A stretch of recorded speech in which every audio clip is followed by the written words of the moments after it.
All right, hello everybody. We've had a new set released over the weekend. The actual release happened this weekend for Core Set 2020, which I found pretty fun to play. So we're gonna do some of that on Arena. I'm gonna do a couple of these, and, then we're gonna do a bunch of Cube coming up in the next month or so. After the next month or so, actually, I think it starts in August. But yeah, thank you for the sub, Nick Themeron and Subasa. Thank you very much. Appreciate them a lot. Thank you, Nick Themeron, thrice over. Goodness. Please enjoy. So yeah, Core Set 2020. It has a big elemental sub-theme.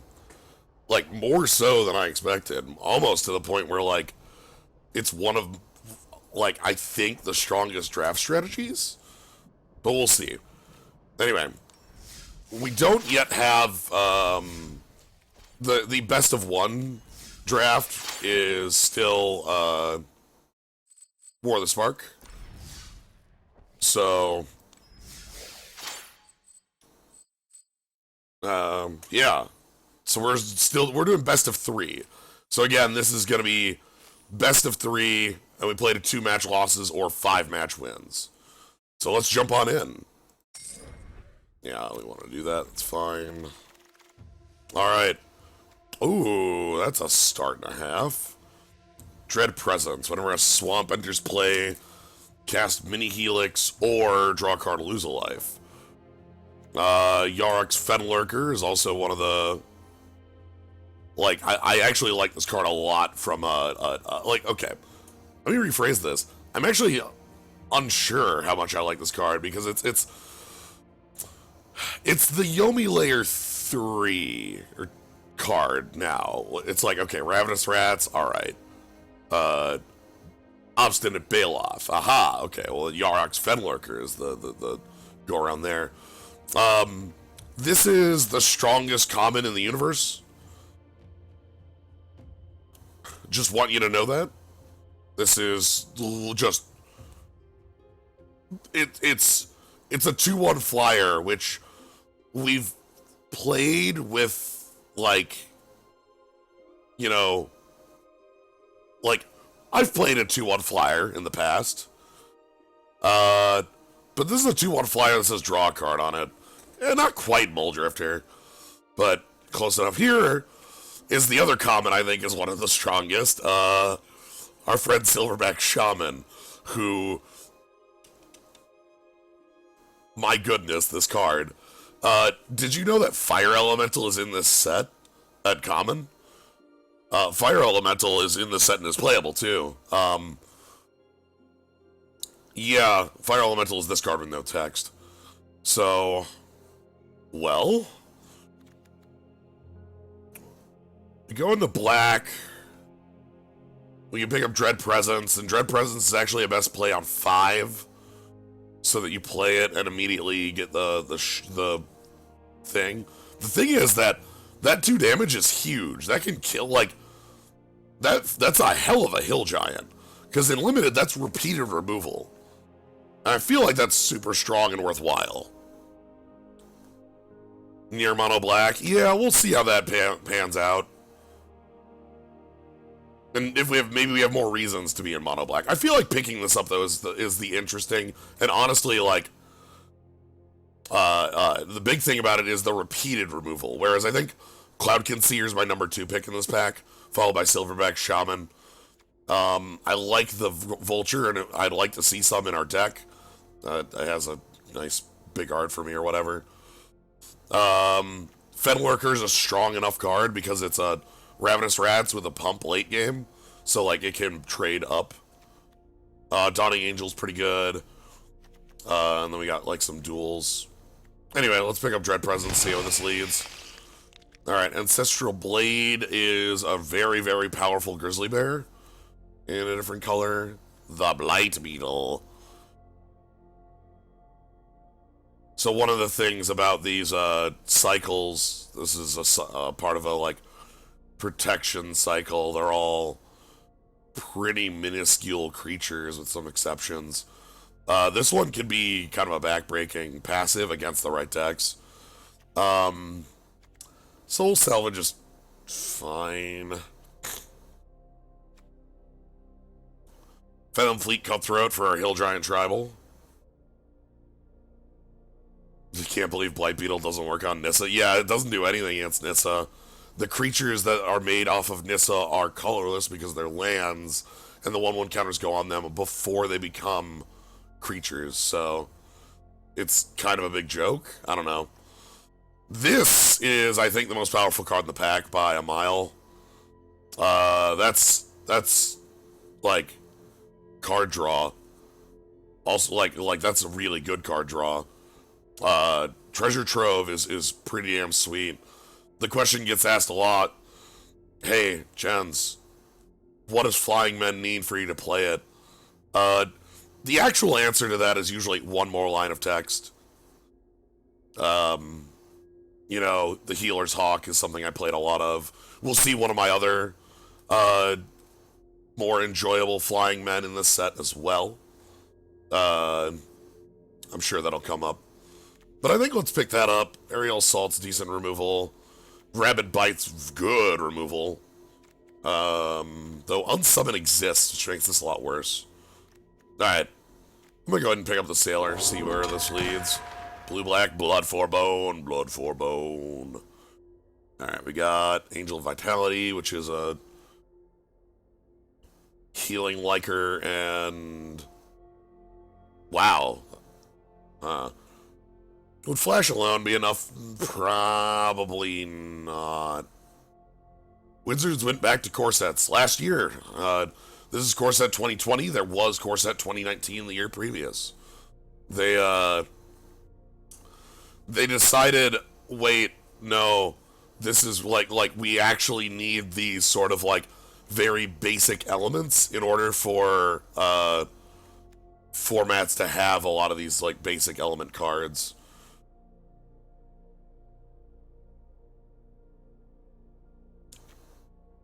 Blue and black don't have cards that are super exciting. Octo Prophet is another one of these Hill Giant tribal cards, and I don't think Hill Giants like are get the job done under the most circumstances. Like we're looking at Centaur Courser right below. I think I'm gonna pick up this Angel. Like, there's a possibility that white is our combo with Dread Presence, and Dread Presence is healing for the Angel of Vitality. So, alright, we'll see what direction we end up in fully. Unholy Indenture. Unholy Indenture is pretty cool. This is when an enchanted creature dies, return it to the battlefield under your control with a +1/+1 counter. So you can put it on your own creature to, like, prevent it from, like, dying twice. Like, okay, sweet, you know, it dies and then it comes back. But if you put it on your opponent's creature, when it dies, you steal it. So if you actually do have removal to back it up, it's pretty good. Red actually has a decent amount of, like, weird activated flying. We've got the Bird Grabber here, and there's also a Snapping Drake that's only active on your turn. Battalion Foot Soldier is Legion Conquistador by another name. Not a bad thing. Actually, Sedge Scorpion and Centaur Coursar are really strong in here. We don't have a good direction, do we? Wow, I am all over the place right now. We're not going to be playing Fry. That's a sideboard card. It's a decent one. Where do we want to be? Squad Captain. So, there's this, like, token plan, or, like, go wide plan that, is, like, I think it's, like, the white-green something else plan. It strikes me as bad, because its payoffs are really poor. Whereas, like, elemental payoffs are incredible, flying payoffs are obvious. Like, your flying payoff is, I am playing creatures with the text flying. Whereas, like, your token payoff is, like, I don't know, the 6/6.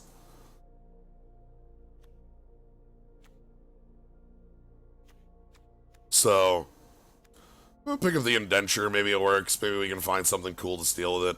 I don't really want to jump ship quite yet. The green is nice. The red's okay. Really want black to work out. Okay, Mind Rot, Big Abomination, which is a big death touchy. God's Willing, nice combat trick, one of my favorite combat tricks. The Lockbox, which is like we had this. It was like Sorcerer's something box. Ooh, Soulmender. Boy, sure wish that had another point of toughness, not gonna lie. Ah, pup. Hell yeah. Hell yeah, hell yeah, hell yeah.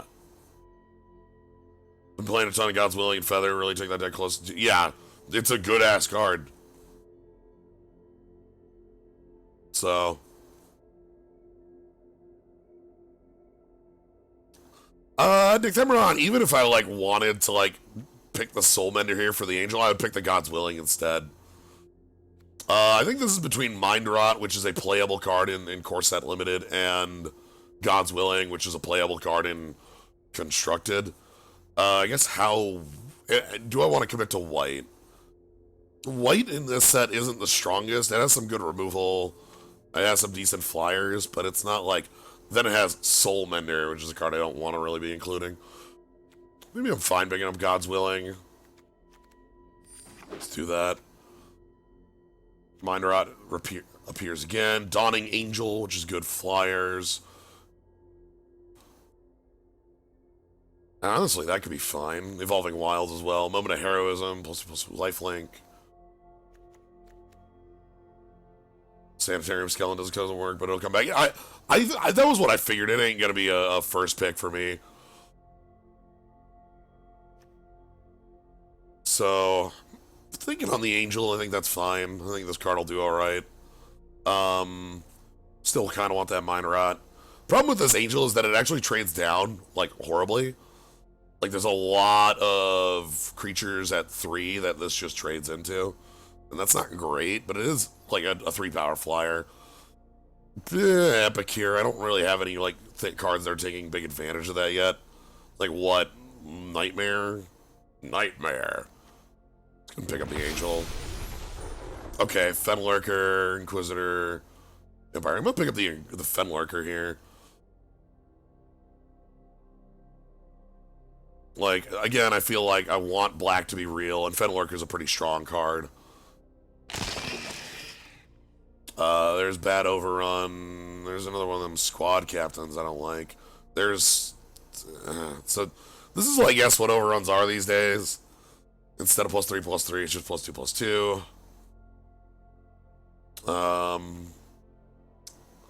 Undead Servant we could jump into and try to roll as many of these as we can. There's the undead, there's the Sanitarium Skeleton that, like, you know, gets things rolling. Let's pick up this and see how many we can end up with. Ah, Fenlurker came back around, good. Let's get some more of those. That actually makes me feel a lot better about our black. Blight Beetle's gonna be great in a best of 3. I'm okay playing Anvil Raptor. I don't actually like Glaring Aegis. Not huge on that.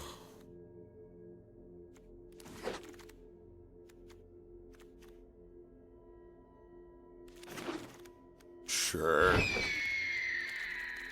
Alright, so back to, hey, a Leyline of the Void. If this were a draft in person, you would pick this card immediately. If this were like a draft where it's like, I need to, you know, you'd pick that card because it's like, I think it's like $20 paper. So, the card I'm looking at here is actually a good, real good Hill Giant called Pattern Matcher. Pattern Matcher gets better the better your deck is. When Pattern Matcher enters the battlefield, search your library for another card of the same name as a creature you control and draw it. Like, so the more consistent your deck is, the better this card gets. So like, the best card for this is, there's a cycle of cards that like themselves. The blue one is Fairy Miscreant, the 1-mana 1/1 that draws a card if you control another Fairy Miscreant. And if you have like 4 or 5 Fairy Miscreants, and Pattern Matcher can go grab a Fairy Miscreant, etc. Charger's fine. I'm gonna pick up the pattern matcher, see if our deck can get a little better. We have a couple targets for it right now. Maybe we can find some more undead servants or things like that.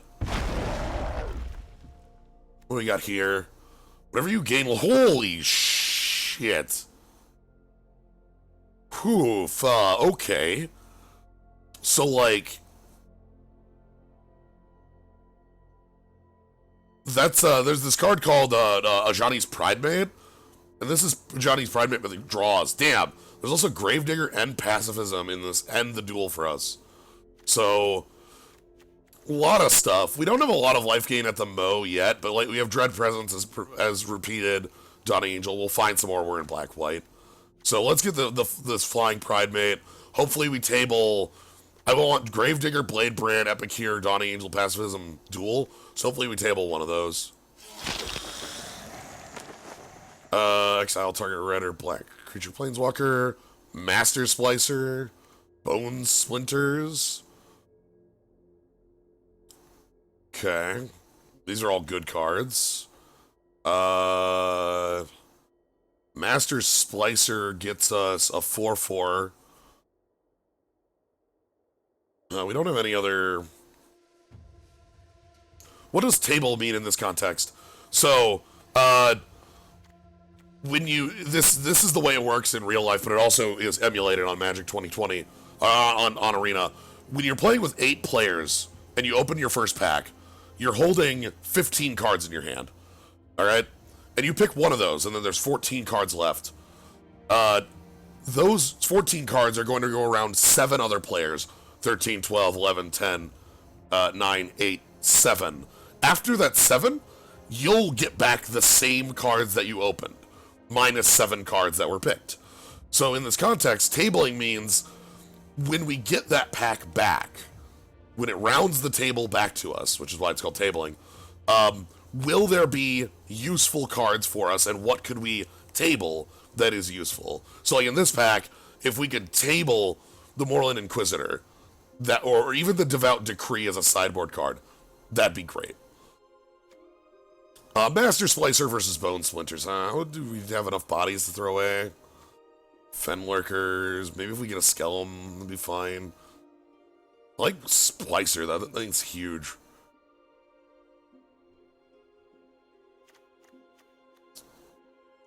Oh, Pattern Matcher's a Golem. Alright.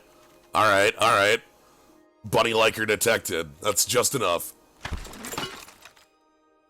Herald of the Sun. That's a really expensive flyer. Lifelink on your turn. It's probably fine. We actually need some cards early. This thing's expensive. It's pretty decent. It's expensive is its problem. But yeah, I'll take... Again, we actually do want life gain. From Angel of Vitality and Bloodthirsty Aerialist, we have some payoffs. Another Devout Decree makes it around. Blade Brand. Scuttlemutt. Ooh. Scuttlemutt is one of my favorite cards. This was a old, like, role filler, ramp piece, good body, like, good enough body for a ramp thing, in Shadowmoor. It was a common there. So this can tap for any color, and it can tap to change any creature to the colors of your choice. So, like, you can...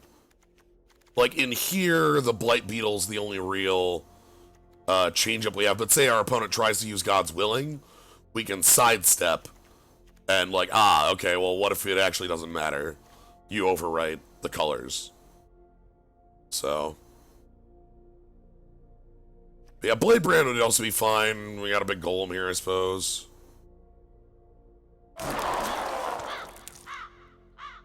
Alright, we got, for Abomination, another... I'm gonna go ahead and pick up another Dawning Angel, I think.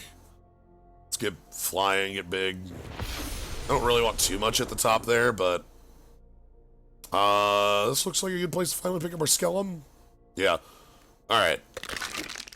So one more pick, and then we will be on our table again. I'm actually gonna grab this Disenchant for the sideboard. All right, so this would be our opening pack tabling, and you can see like not a lot made it out of here. When I was talking about the tabling, I think I was talking specifically about pack 2 because this was the Leyline of the Void. So there's not really much in here, but this is the pack that had a lot for us. And sadly, you can see that all the black-white was picked. Almost everything was picked out of here. We had, I think, 7 cards that I was willing to pick, and 6 of them are gone, which bodes ill for us. Tells me a lot of the robots are drafting black and or white.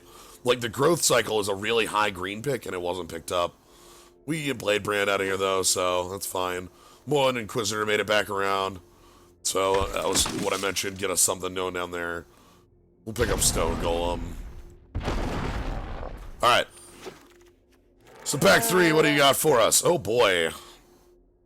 So Embodiment of Agonies is kind of hilarious. It's not good in Limited. This card generally says like, it's a 0/0, like, it's not good, sorry, it's not good in Limited on turn 3. Let me rephrase that. You're not playing this on turn 3. This is a much, much later card in the game, because if you play it on turn 3, you're going to, have a 0/0. It's, yeah, you're gonna play Double Field Deed. I'm looking at Disfigure and Murder. Sorry, Embodiment of Agonies, but I'm looking at Disfigure and Murder. I think Murder is better, but, like, just destroy a target creature is one of the best things you can have available to you. Can we just take this back? I only want 4 cards out of it. No. I only want Murder, Disfigure, the Embodiment, and, like, Blood Burglar. I would, if we picked this pack, we wouldn't have a deck. So, I don't like Raise the Alarm. I think it's okay. I don't think it's our deck. I don't think we go wide. I think it's just an instant 2/2. It's a decent trick. Like, I think the card's, like, it's fine. It's nothing to say I'd pick the whole pack for, is what I'm saying. Anyway, I want Murder. Sorry, our biggie. Okay, that's a really good 1-drop. This is a, so we've seen Sedge Scorpion going around, and this is Sedge Scorpion with, oh no, there's Audacious Thief in here too. Shit. Audacious Thief is busted. This card's nuts. Oh, So, Audacious Thief here is like, it's like a Phidian, but you get it on attack instead of hit. So, like, you just go. That's you get it before they block. Barely, yeah. So I think the pick here is between the Thief and the Vampire of the Dire Moon. The cool thing about the Vampire of the Dire Moon is that it's a good blocker that also will trigger some of our like life carers. Audacious Thief is just good at, like is a really, really strong aggressive 3. I feel like we only have the 2 life carers, so I probably should pick some more card advantage going on here. Like, I love the Death Touch on this, especially in this format. There's a lot of these ground creatures that are really big that we need to be able to have some way of dealing with. We've seen, like, Fire Elemental. We've seen 6 amount of 5/5 Death Touch. There's a lot of that going around, but, like, I feel like drawing cards is going to get us going well here, so. Interesting. Very interesting. I guess this is trying to be a payoff for going wide. This is like a bad Gary. Oh, thank you for the host. Well, we're doing some Core Set 2020 drafting. Hope you are enjoying here. Thank you very much. So yeah, this is like a it wants to be Grey Merchant of Asphodel, but you know, again, yeah, opponent or Planeswalker. I think it's still fine. Epicure would also be alright. We have a number of things that trigger on Epicure. Our Dawning Angels trigger once. God, we only got one Undead Servant. It's not great.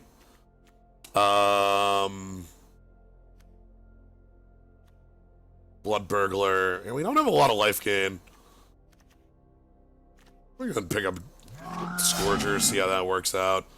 Captain, we can pick up a double pickup. That's fine. Do we want a double pickup? Like, this is double raised dead. We don't have anything like that immediately. It's a late card, but we also have Captain. I don't think we go wide enough for Captain to really be huge. It's fine. It's a fine card, but, like, I feel like we actually might want the pickup. We don't have any other ways of picking up some... no, that's not how Epicure works. Epicure is whenever you gain life, deal 1 damage. So if we gain 4 life off Dawning Angel, we deal 1 damage. It's not life for life. It sees the life gain as a whole and then deals 1 damage because you gain life. Not damage equal to the life you gained. Pick up the Soul Salvage. Pro Black, that's a pretty good 2-1. I guess we can pick up a second Undead Servant if I wanted. This is a pretty good 2-drop, though. Exile target card from a graveyard. How are we doing on 2s? Inquisitor... Not a ton. The other Undead Servant, which, like, links 2, and we're probably not getting a 3rd. Check out the Winged Words in here, too. This is a really powerful common.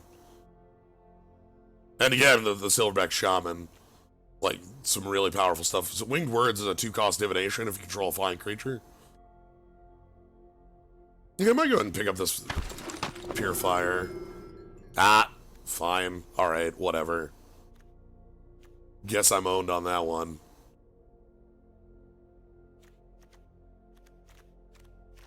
Do I care about the key? Do I want unblockable? This is basically just an artifact that says you have unblockability. The untapping doesn't matter much.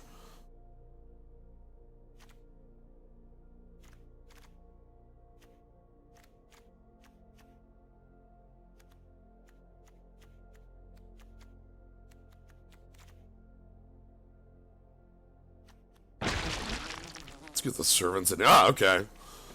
So yeah, whenever you gain life, opponent loses 1. Alright, so let's get some servants.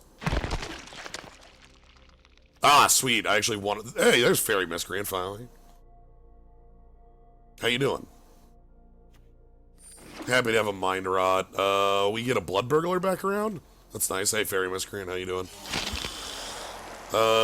Daybreak Chaplain, sure. Wow, Scampering Scorcher is way stronger than this.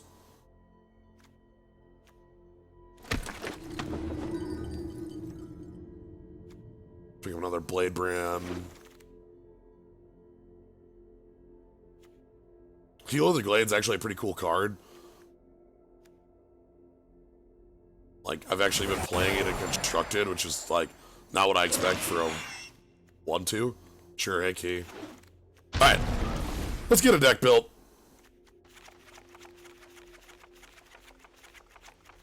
So...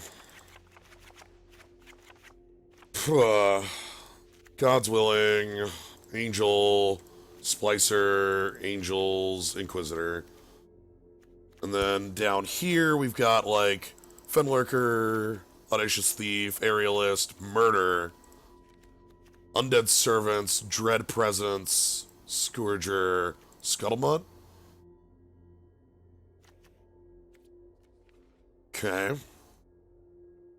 So that's just me putting in, like, reasonably powerful cards. So, like, this is what I want to change it to. So, I think I'm fine playing Pattern Matcher, because we got Servant, Blood Burglar, Fenlurker. Don't think I care about Squad Captain. Skeleton's probably fine. Get us something early as a chump blocker. Blight Beetle. This is a sideboard card. So I'm playing the Purifying Light in the main deck because, like, it's a piker. I don't really care about the Blight Beetle in the main unless there's a reason for us to play it. We have Anvil Rot Raptors if I want more evasion. So Pattern Matcher, like, maybe a Blade Brand and a Skeleton? Blade Brand is pretty good for, like, draw a card. There's also the Unholy Indenture. Don't know how easy that's going to be to get off. Skellum. Skellum's like auto block for a while. The more black I am, the better, because that makes our Dread presence stronger.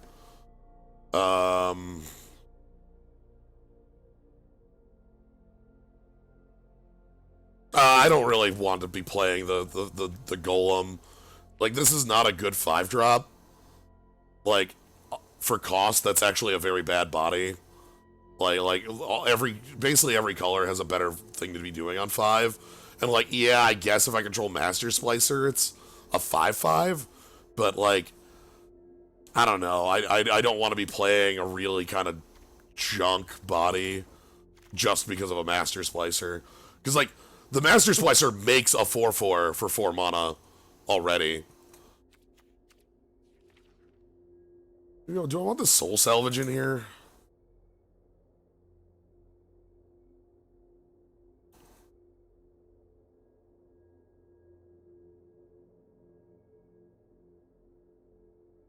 Yeah, Pattern Matcher I'm playing, like, yeah, it's a Golem, but I'm playing it because this is draw a card most of the time.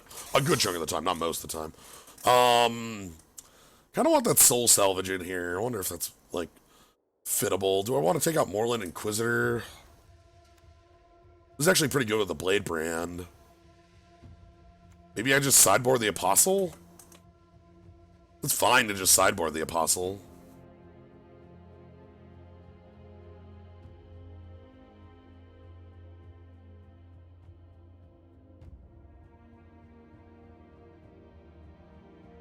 Scourger's like a finisher. I don't know if our deck needs something like that, but that's the idea.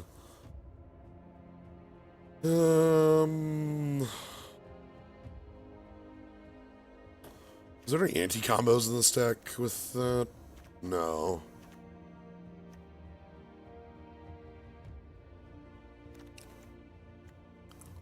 What am I at creature-wise? 20. Okay, then yeah, I actually want the Soul Salvage in. If we have that many creatures. I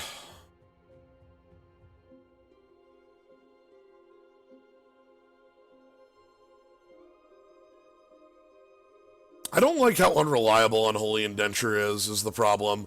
The card's a lot better when you have ways to kill on command, and we have one, right? Like, we have Murder. And if we don't have Murder, the only way we have to, like, to kill is then in combat. And that's a lot harder to, like, make happen. So, not huge on that.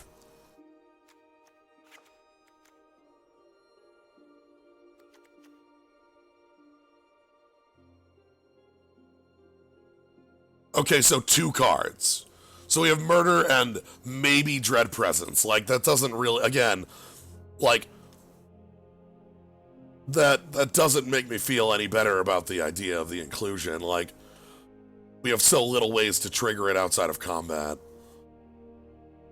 Do I want more Blade Brand? Two health things. This does not buff.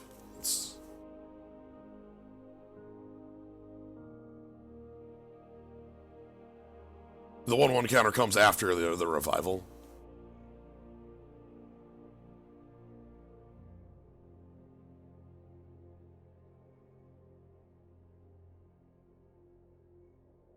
Yeah. Maybe Inquisitor, like...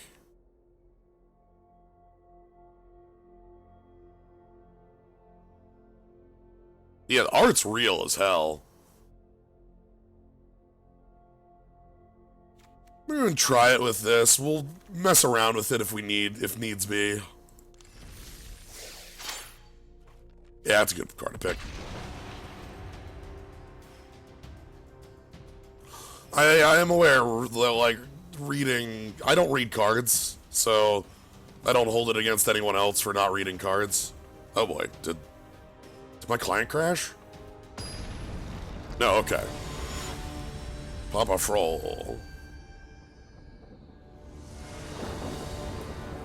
Alright, so, one new change with Core Set 2020's release is the Mulligans. We're currently on the London Mulligan, which is to say, after you mulligan, you draw a 7-card hand.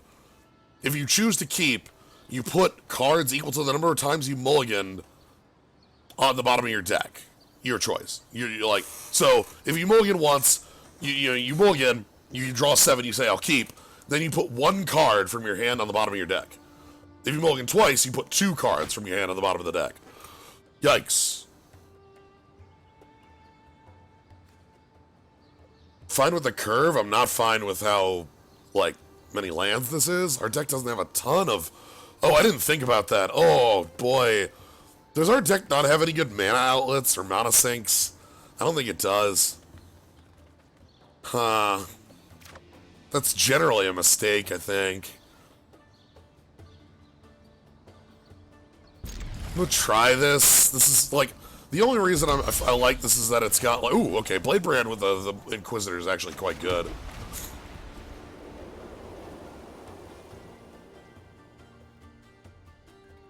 I should have led with Swamp there, but... Oh!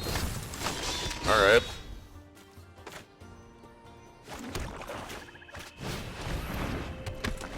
So that's a 3-1 I can't block, huh?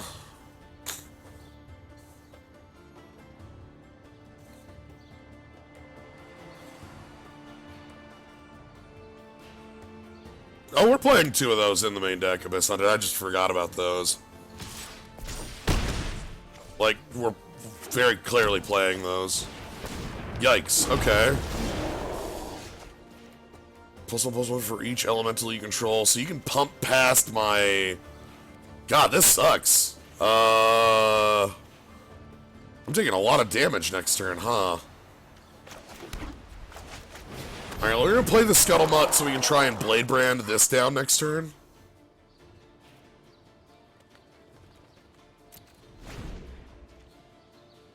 We can kill the Berserker once we untap with Scuttlemutt. Because we can change the Moorland Inquisitor to be like blue and then block it in first strike. And then we can try and kill the Creeping Trailblazer with like...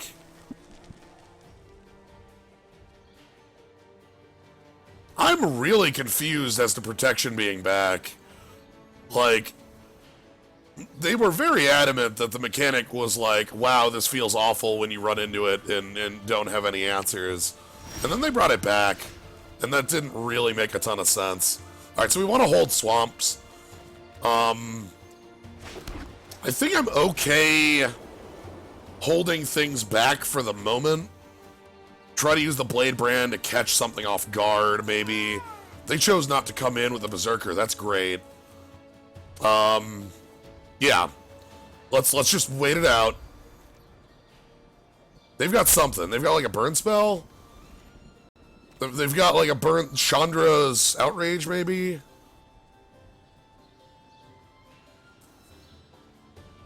Yeah, probably Chandra's Outrage, kill Scuttlemutt.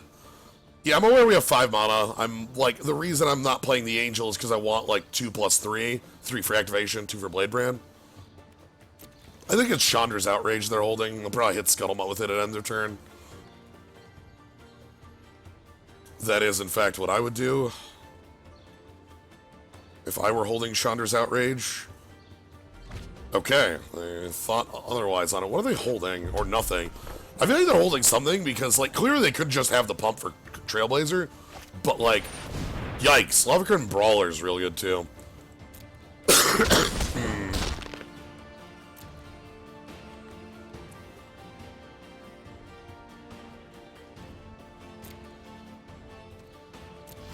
Okay.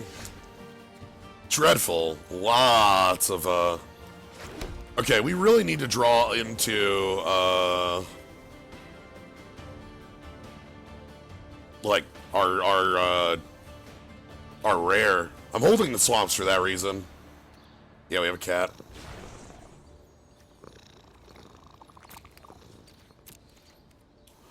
Alright. Let's hold things off.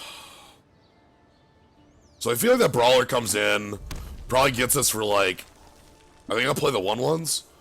Or they can just attack for 5.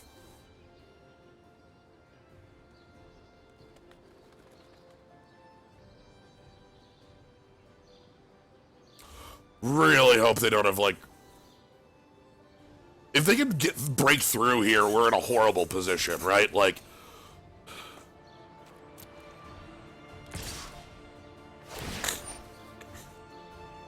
Okay.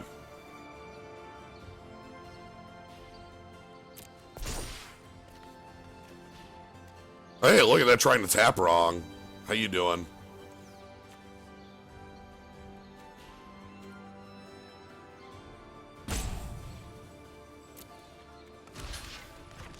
So we'll move to blockers. Blocked there.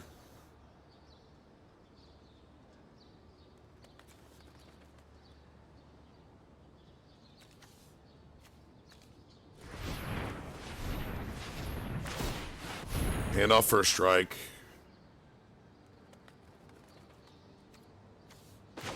Try to hand off Death Touch. Do they have burn?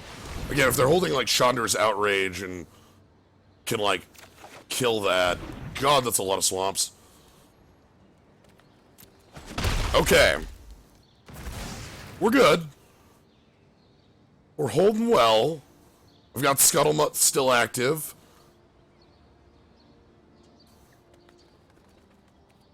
Okay, we actually got a 0-4 there. Oh god, that's huge.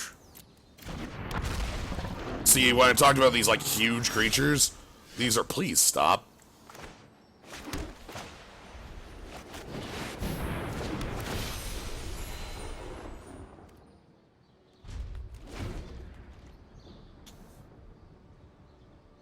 God, we really need our Dread presence.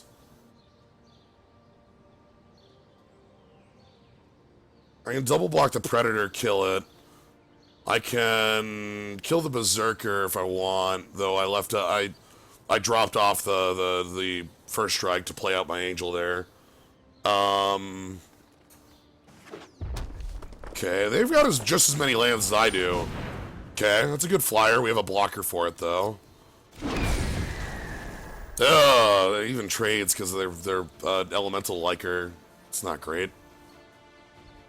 I think they're all outing here, right? I would.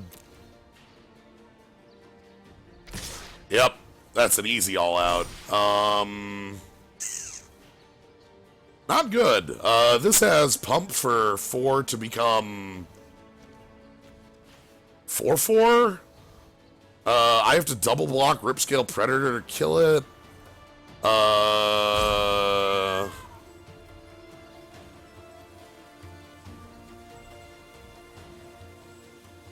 Heck. I could clear the board, but clearing the board probably results in my death. Or like clear, like trade, but because like I can do this and like Scuttlemutt here. Problem is this is still around and the Spitfire.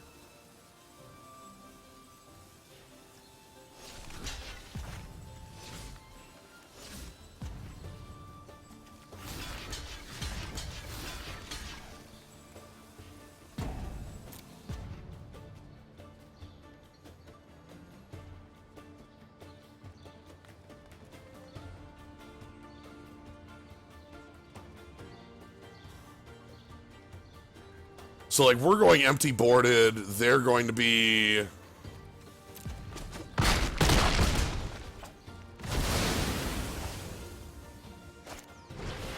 Oh! Okay. How you doing? You're the best top deck that I could possibly have had here.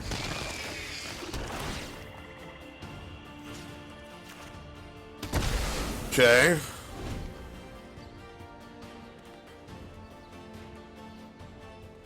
That's far and away the best top deck that I could possibly have had in no, like, no contest. We can cycle our swamps. We can shock and gain 2. Makes me feel like I should have left some more of the board around, but that would have involved, like, that's fine. So yeah, they just go right on in. I'm not blocking at all. Take 5. And then what's your final card in hand? Hopefully not removal. Hopefully it's just something with 2 toughness. Oh! Oh!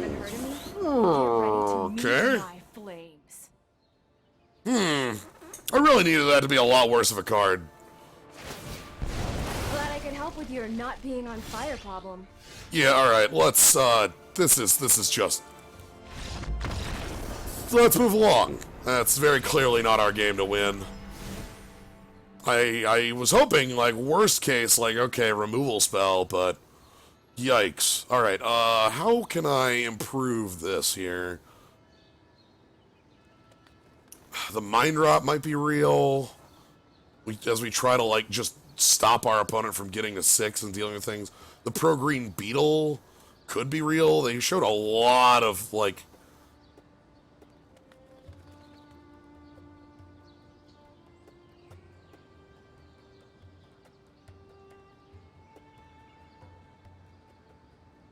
Alright, I'm gonna go with... So our opponent didn't have a lot of tricks. They just had a lot of... Okay, so I want the Mind Rot in. I want the Beetle in. Let's take out the Purifier. Let's take out... I want the Inquisitor still.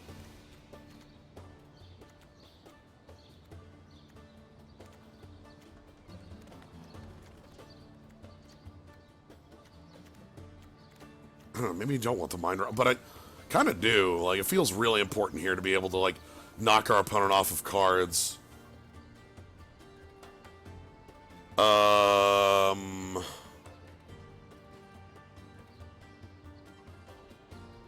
Don't want to count any of my doubles. Inquisitor was pretty real.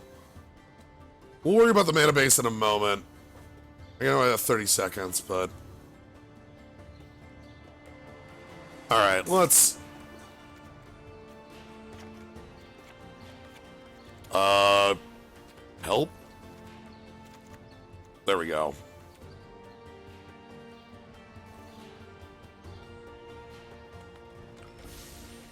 Yeah, I know that's what you meant, like more swamps, because we have a lot of like these double black and swamp likers, and our only card that really cares about having white is, yeah, that's fine.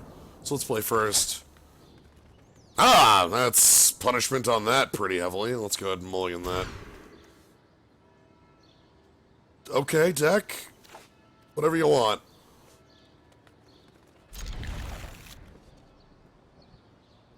I think we'll put Soul Salvage down. Yeah.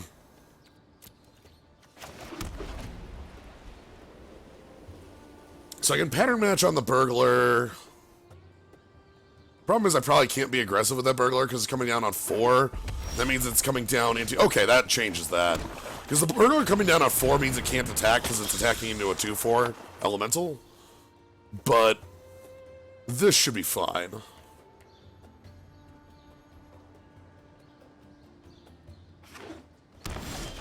Alright.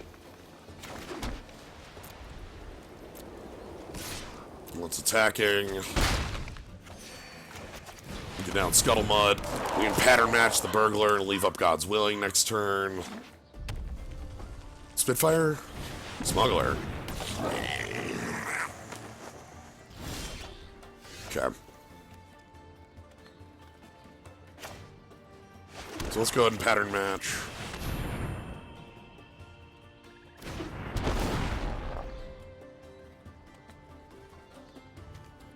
Take action. Give me that Burglar.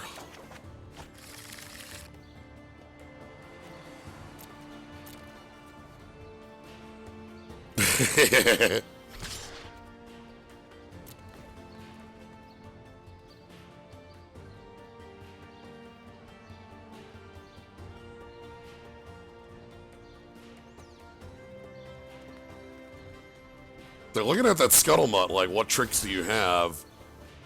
I'm gonna go ahead and use this. Because I want to be aggressive on the board at this moment. Yes, you're fine here.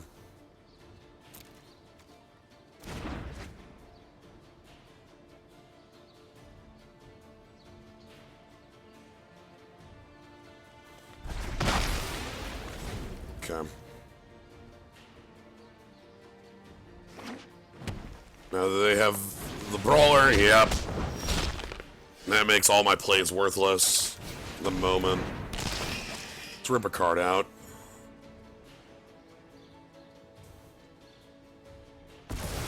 Just a land, sure. I'm gonna hold this.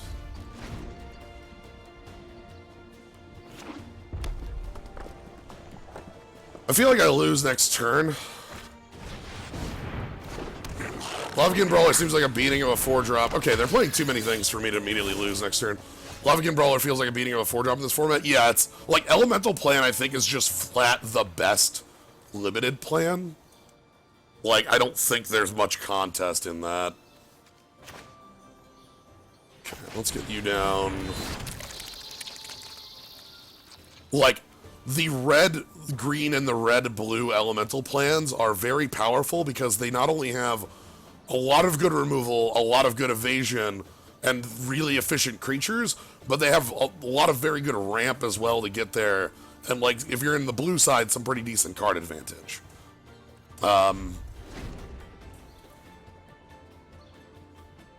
Alright, so Blight Beetle is fine.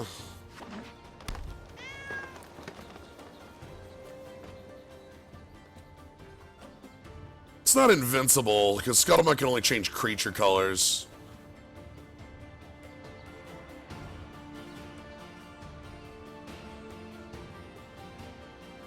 God, we don't have a way over that Brawler, do we? Like, our deck just doesn't have a way over that. Ugh. Dreadful.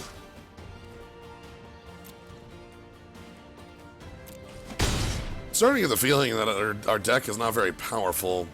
For like a 2/4 has fully stuffed us. Like, not like partially, like fully. We are completely stuffed by a 2/4.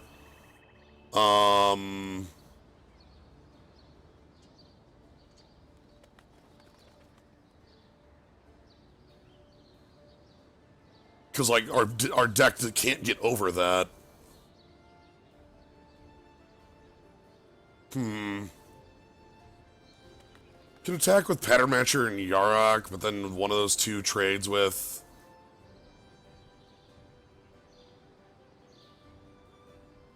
Sedge Scorpion. Maybe that's okay.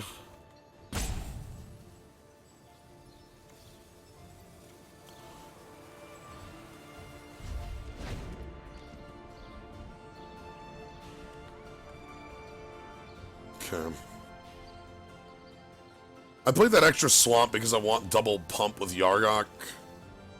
I'm gonna play the plains next turn after I draw, but I don't really want to commit any more lands past that in case we draw Dread Presence.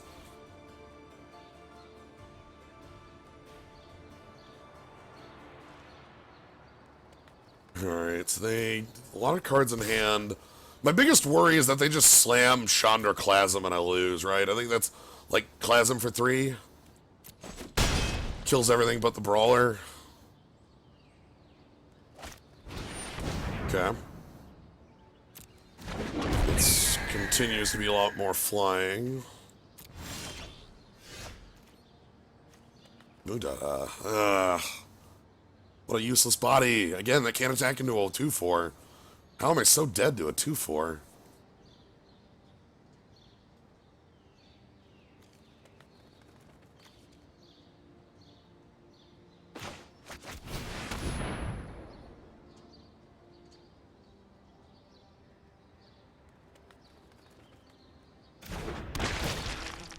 Yep, that's fine.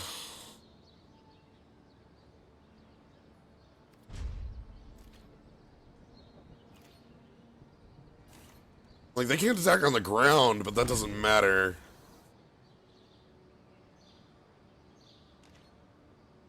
I think what I actually want is more of the Blade Brands, actually, Abyss Hunted. Like, that's, like, the thing is that our deck just doesn't have, you know, like, what would the 4/4 Golem or the 5/5 Death Touch do here? Nothing. They die to a 1/1 Scorpion, you know? That isn't the solution. That doesn't change anything. Like, having a 6/6 or something doesn't work against the current board. We need, like, interactive pieces, and our deck only has Murder. I think that's the actual problem, is that our deck is just a lot of creatures and not a lot of reach out.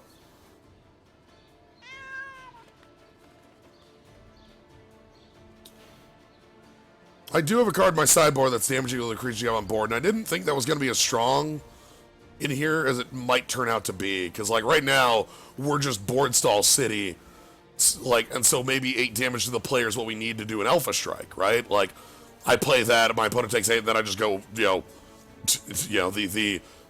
press A, F6. Like, God sort him out. Wouldn't be the worst.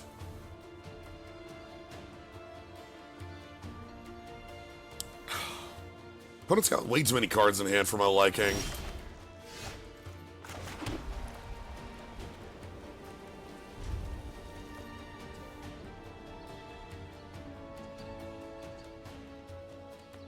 We picked a Disenchant. It's destroy target artifact or enchantment. I mean, I picked that on so that I had it for a sideboard option. Because I always feel like the fool if I don't have one of those. My opponent has, like, some nasty enchantment bomb. Okay, we only have about 4 turns remaining here. We're dead in 4 to the current board.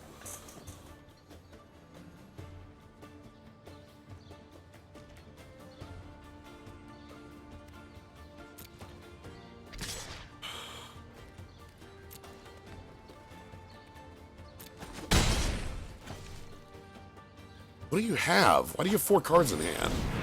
Alright. Sure.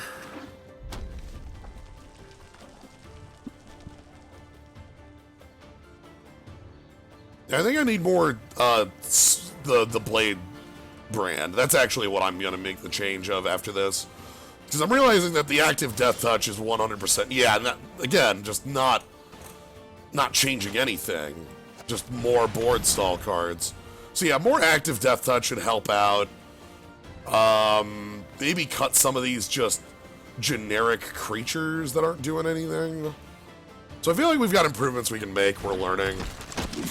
Because clearly the fact that a 2/4 has, like, fully and enveloped, like, 100% board stalled us is something has gone wrong.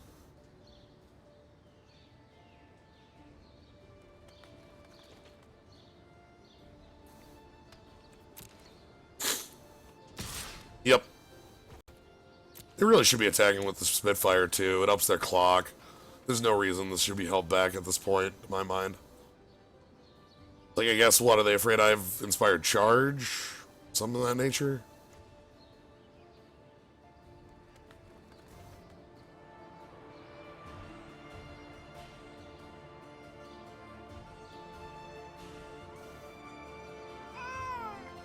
Oh, indeed.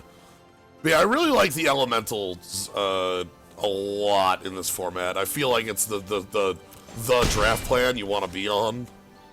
Blaviken Brawler is a very powerful threat with a high enough toughness that it means that you need to have...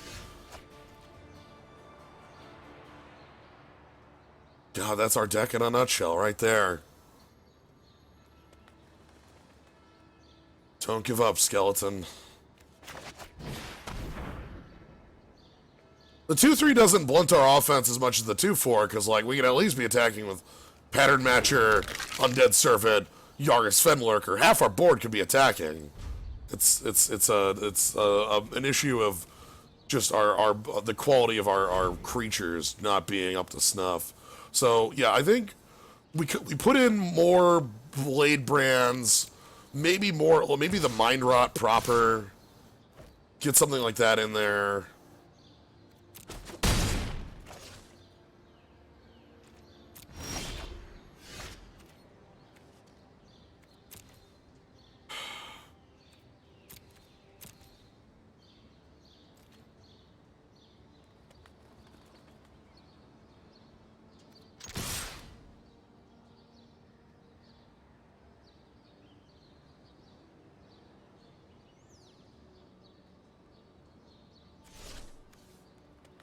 I think that's fine.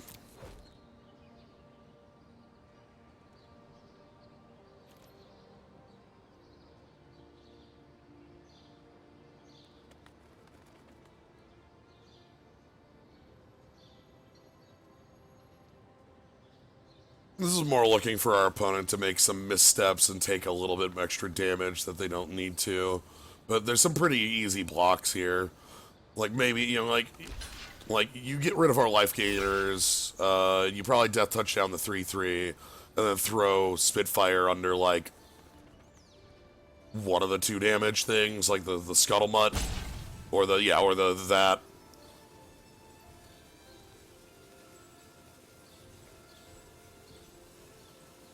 You don't kill off... Okay. And then they're going to use some sort of removal / pump. Or not. So no reason to pump our Fen, our Lurker.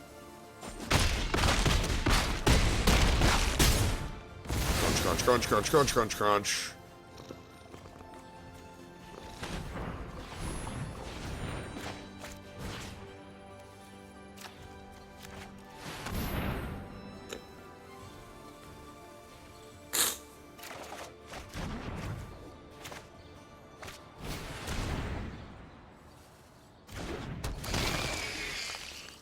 Snipe another card off you.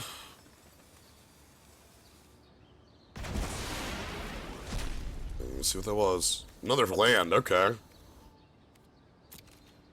Alright, so opponent's on 9. Again, like, maybe that like, ability for us to have that extra damage would be real. The not Grey Merchant, because that would kill them next turn here. So if Lavakin comes in, Fen Lurker just blocks it. I left back my 1/1 Blight Beetle to keep back the Spider. Feel like they put something more on the board. Their can't be that dead, right? Oh no! There's more of them. Heck.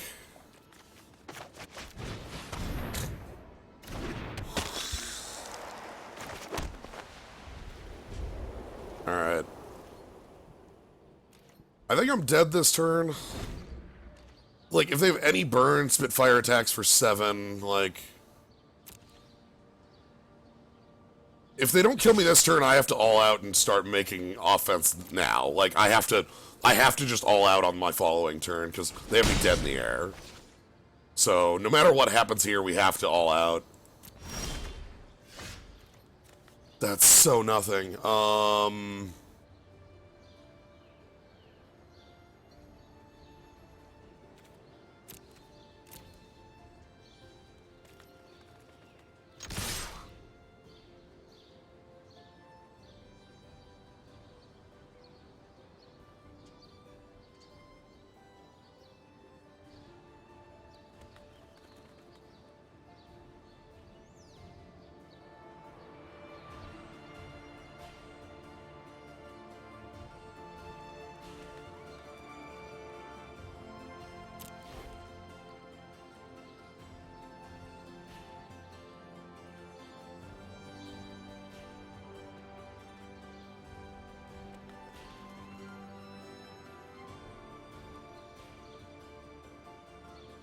Yeah. Damn. Alright, so we bring in more Blight Brands. We bring out, like, some of our absolute pieces of garbage. We've got enough of those to cut that I don't feel bad. You shouldn't kill my Undead Servant. You should block that with something that doesn't kill. Okay.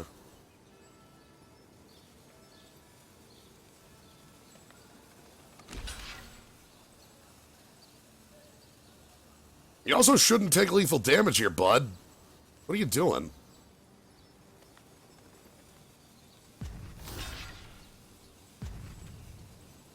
Okay, there you go. Let's say you can't let the Argox Fen Lurker through. That's lethal.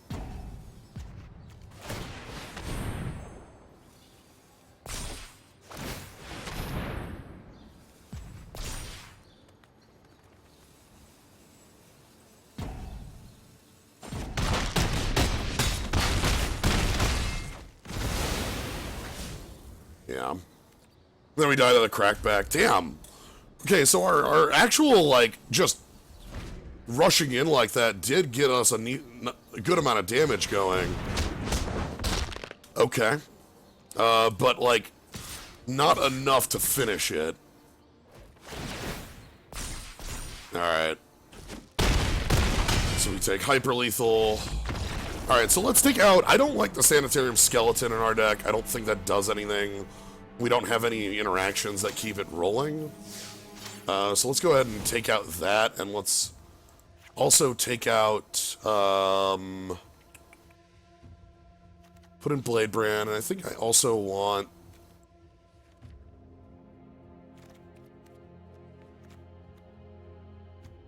Thief's good, Angel's good.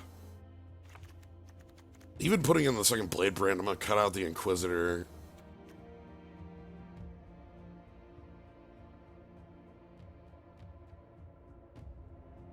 Actually, no, let's cut out the Apostle and keep the Inquisitor.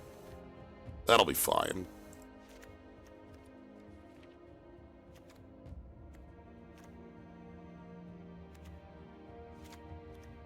We'll see how this plays.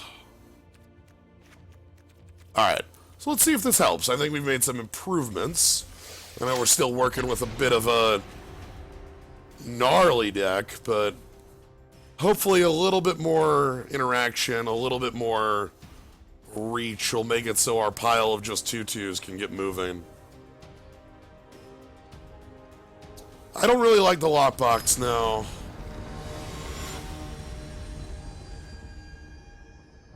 Too fiddly.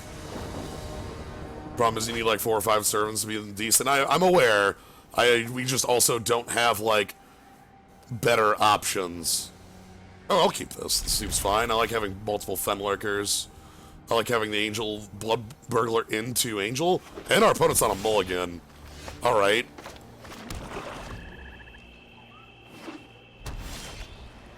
Alright, I'm gonna leave the Fenlurkers for later. I'm gonna go Blood Burglar into Angel and see if we can get the Angel rolling.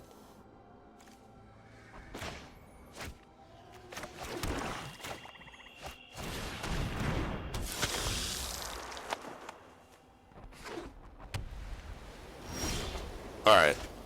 Ooh, Audacious Thief. How you doing?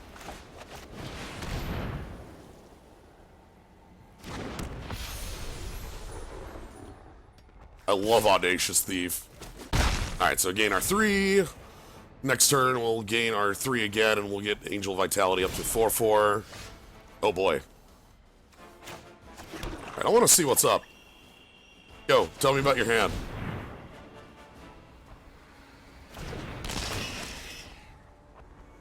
Give me some info.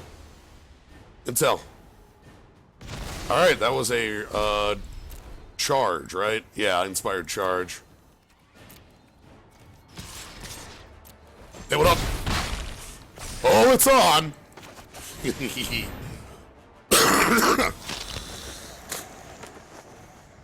Alright, our opponent's, like, massively stumbled on a mulligan.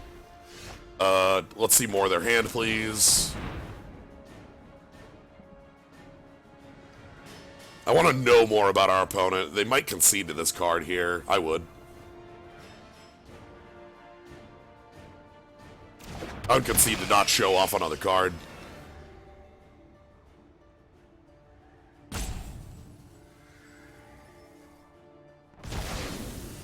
How's that?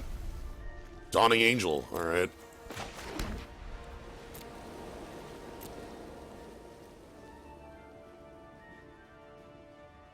Sadly, the Wrath in the set's 6.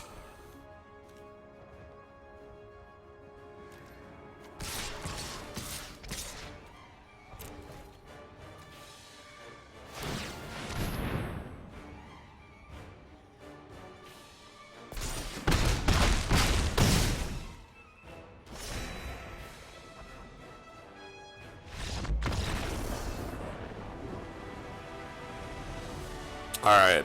Alright, that was clearly our opponent just not showing up to the table. That sort of thing happens. I think Blight Beetle wants to come in because our opponent is a green deck. We'll cut out the Inquisitor, and then we're gonna go even higher on Swamp.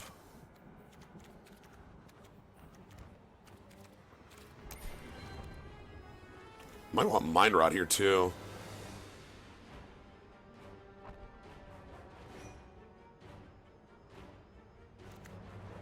Opponent seems slow. Mind Rot seems helpful. Like, our opponent seems really slow. Take that over Soul Salvage, I think.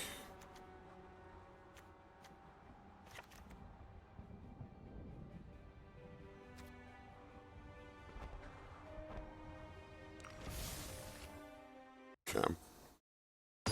Because, yeah, our opponent had no 3-drops. Nothing to do on turns 1, 2, and 3, which tells me Mind Rot is going to have a really heavy effect on them, especially if they have cards like Inspiring Charge, which is a card like you want to wait on a moment to.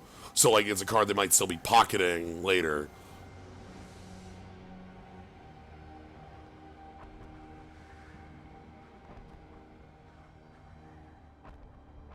Yarrick's from Balagad. Yeah, the place where those scorpions are from that kill 1-power creatures.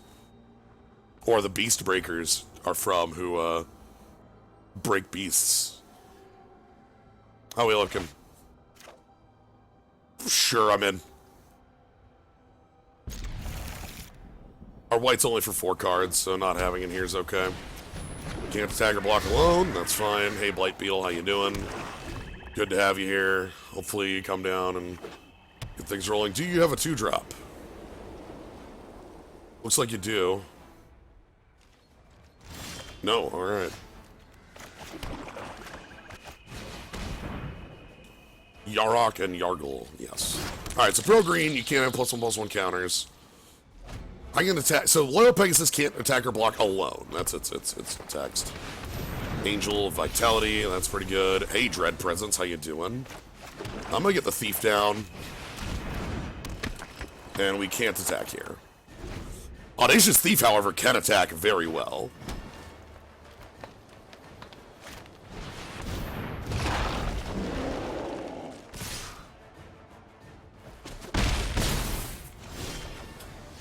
Alright, am I looking at Mind Rot now? I feel like I'm looking at Mind Rot now.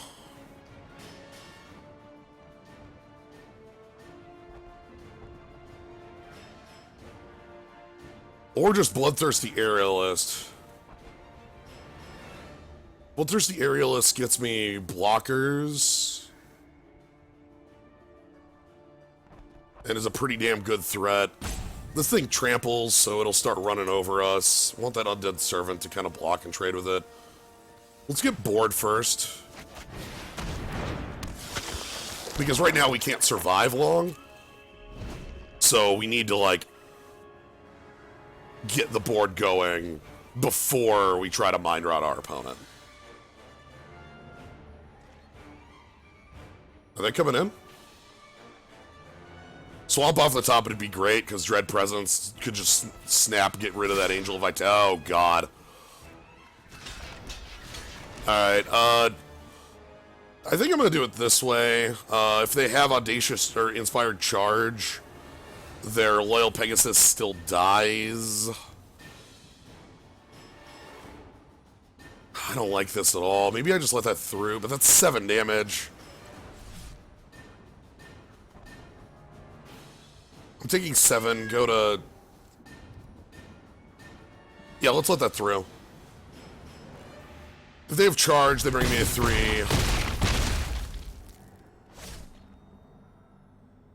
It's your post-combat play. I want to draw a swamp here. Okay. I don't like that at all. I don't like any of this, actually. This all looks kind of garbage. Because, like, I want a Blade Brand, but I don't want to do anything else. Like, this actually looks very poor for me. Maybe I should throw an Audacious Thief under the Crasher. Want to leave up Blade Brand, maybe? Am I gonna die? I might die. I can draw a Thief.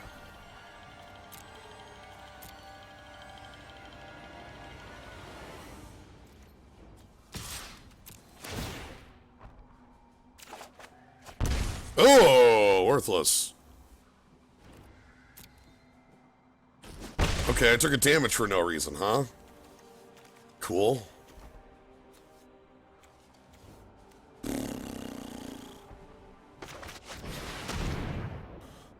Yeah, this is not going to be great. I think our opponent's hand is a lot of like a lot of pump style things. I think we might die right here. Okay, 5 mana. Do you have an overrun? I think you just have Inspired Charge, which...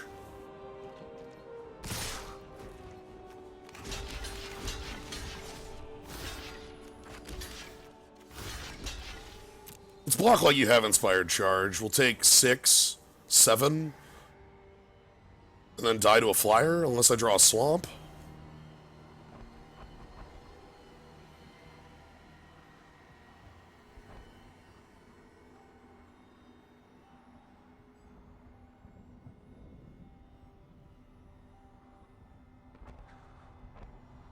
Because, like, Inspired Charge says, yep. So go to 1. I need a way to deal with that flyer right now.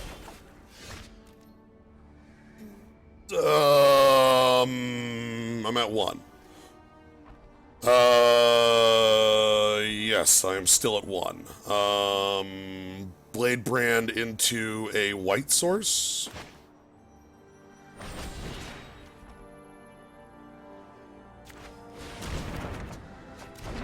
Okay.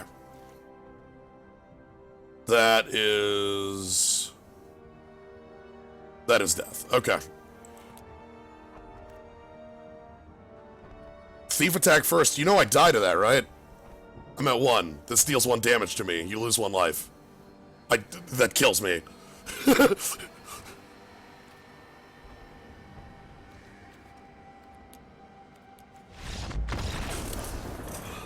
So, okay. More flying out of them. We don't have a ton of extra flying on our end. I think things were going pretty good. We just needed, like really the fifth land, or like the ability to play more than 1 spell a turn would have been nice. Anything else we want in? Not really. I think we're fine with this and make things work.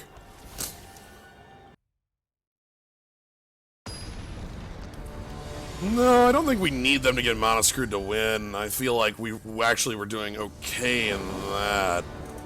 Play first. Oh boy, 2-lander, huh?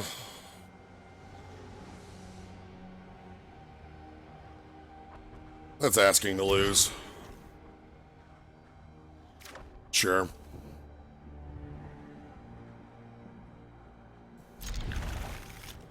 Swamp Bottom?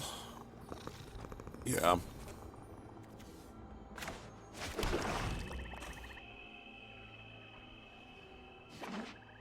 Okay, they've got fixing, that's fine. Angel and then pattern matching for nothing, huh? That's not great. Especially being down on the mulligan, I feel like that's going to be a really poor position. Like, and God's willing to trade my flyer for theirs. Okay, that is helpful. Yeah, this is the new mulligan. The way it works is you always draw 7, and then you put cards on the bottom of the deck equal to the number of mulligans you took.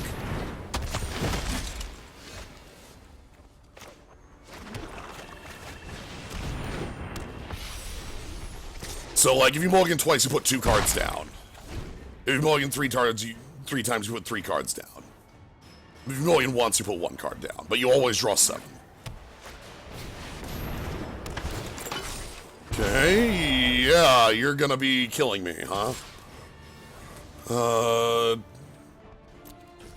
No blocks. Guess we just play a pattern matcher as a body. Because I don't have duplicates of either of these.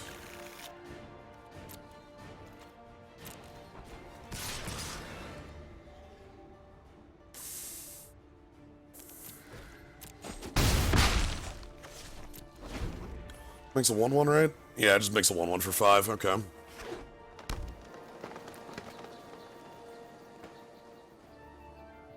Yeah, having to know what Scry is the major issue there.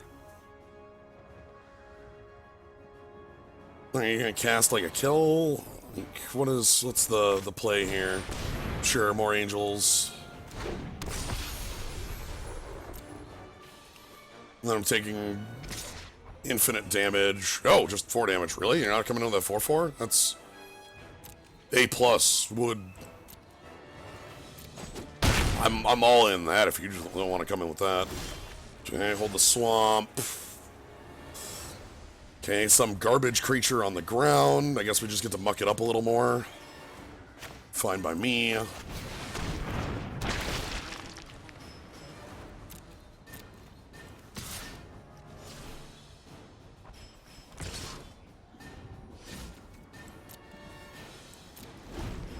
Let's just go no attacks.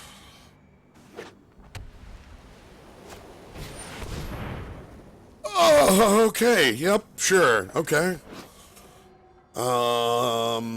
So adding trample or one-sided fight or okay. Civilization has crept too far. Tear it down. So one-sided fight. And I can't even counter one-sided fight if they went there. Okay.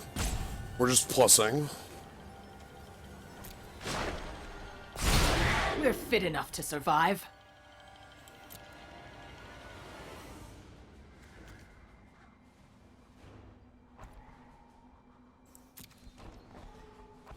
No attacks. Yeah, you can just sit back on that forever, right? Like, and I can't break on through, huh?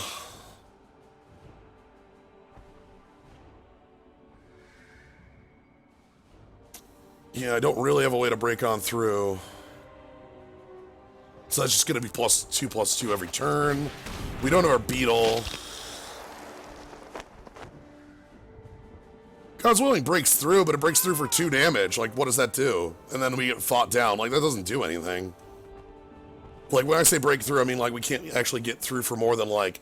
Because I can't, like, God's Willing white and get through on the ground because they have this 4/4 golem. And if I God's Willing white in the air, I get through for 2. They go to 3 on here. Like, whereas I can use God's Willing to counter a fight?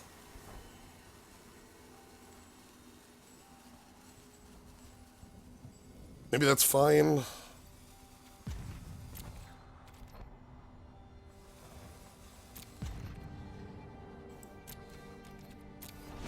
What are we looking for? How am I breaking Vivian down? Okay, sure.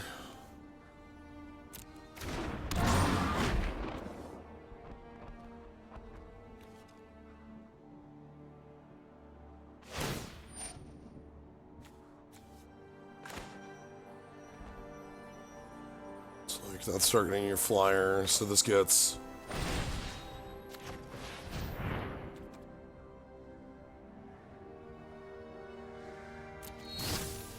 No, thank you. So fails to deal damage.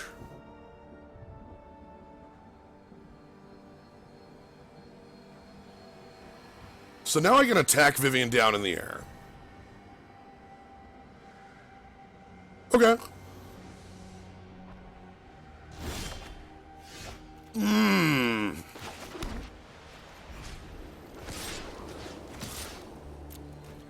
Okay. So Vivian's off the table, but our current problem is, Go extinct. I don't know, the fact that our opponent controls 19 power. How do I dismantle this? I think the answer is I don't.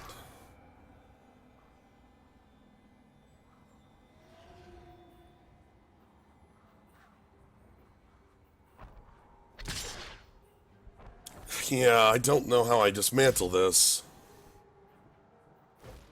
Interesting that they're not full out attacking me, which is what I thought was going to happen here.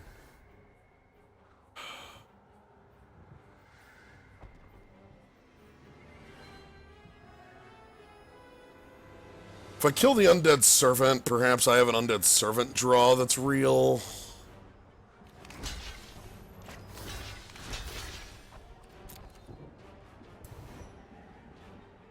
I know they draw a card off this, but not a lot that can be done.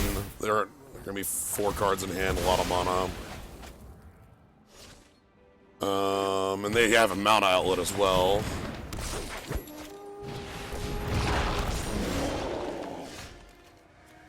Show me that last card, bud.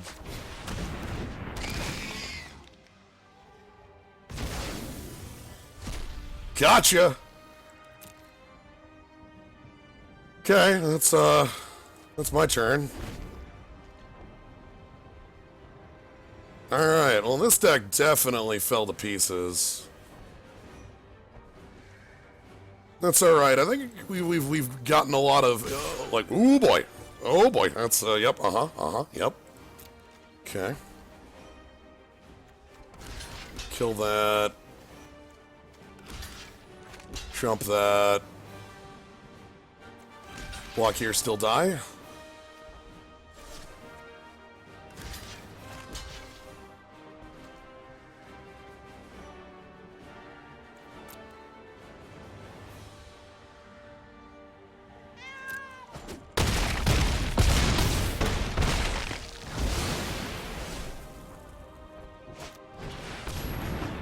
Playing that is heavily incorrect. That is a mistake, my friend. I mean, what if I slam Wrath of God on you? Obviously, I don't have it, but I've got a beetle. It's not over. Everything's fine. All right.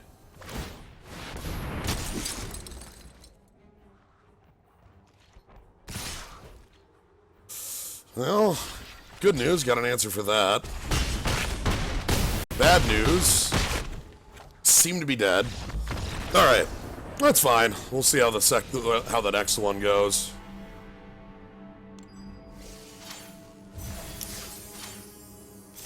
I didn't even get my. Thanks for the pack. All right.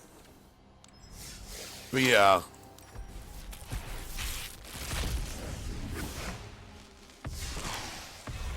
I feel like making blatant statements off of 2 games is not going to get you anywhere.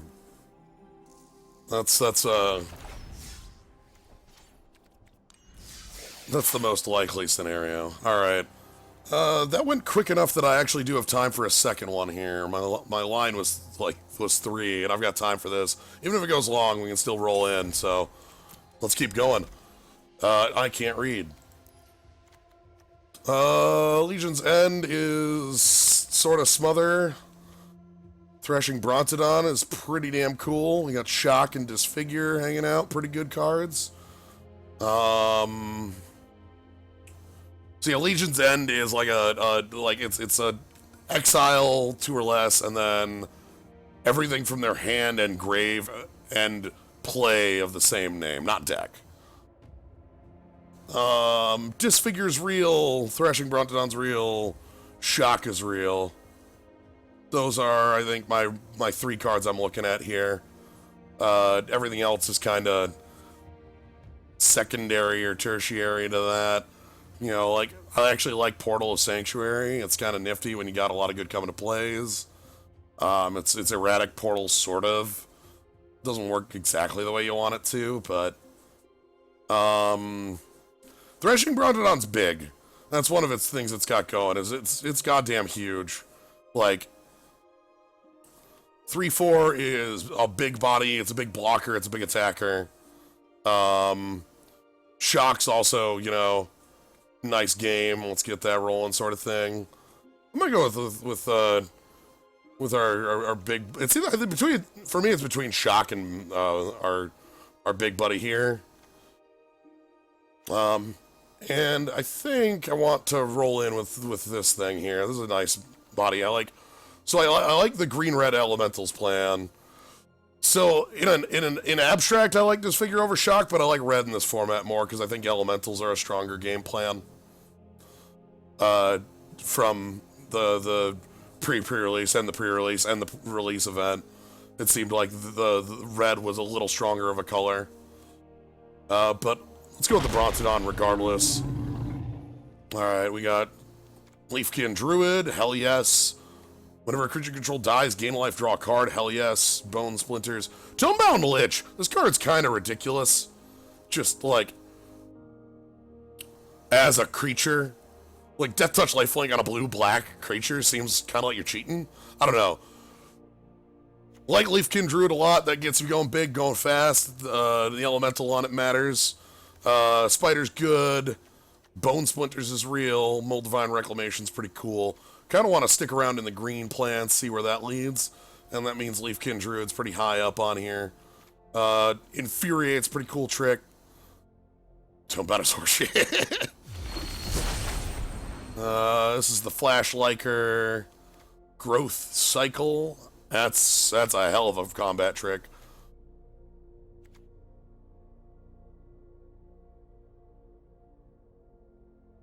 The reason that I think Tomebound is really funky to me is that it just reads really weird that it's like one blue black and then it has two like black keywords and it's like, wait a minute.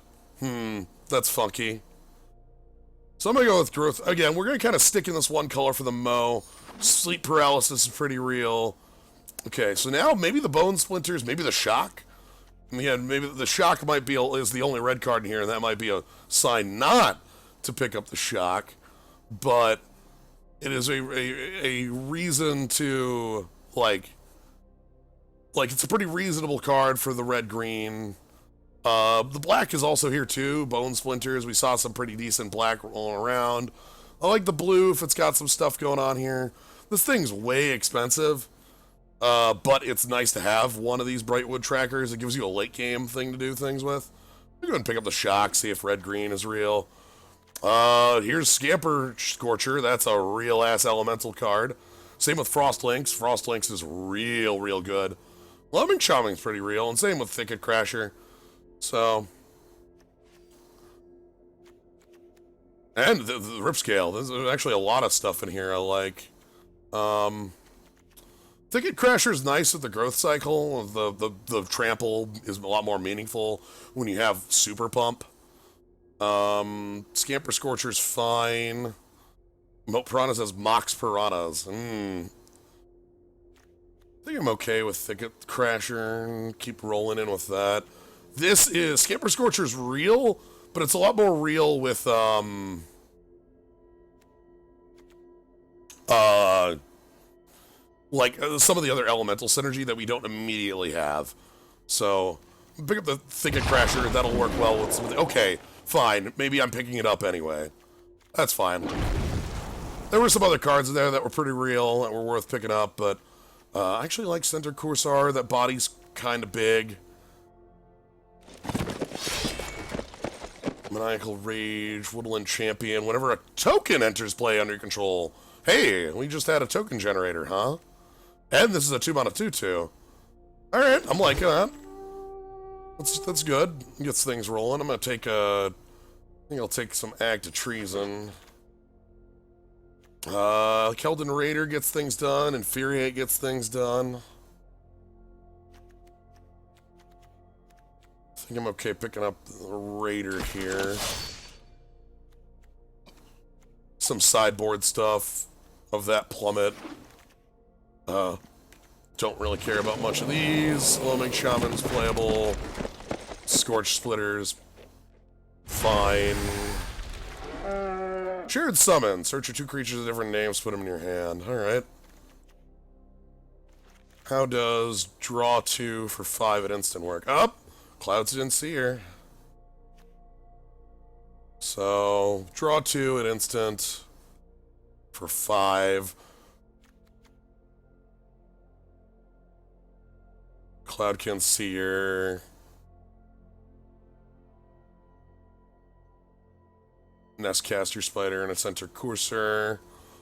Air Elemental in this pack as well. I think the Spider's probably fine here. I think the Shamans I'm not super keen on. The blue in here's real. I kind of wish I could jump in on it, but I feel like our green is... ley line of Screw Your Removal. Is that real enough? This can be really dumb against some certain types of decks. It can also be really dead against certain types of decks. Like, this is the, your interaction hurts you. I don't know if that's well worth the ley line spot. Like, the big thing with it is it makes, one of the cards I actually find hilarious for it is it makes, Sage's Road Denizen, like, really hurt. Muldrifter was a common.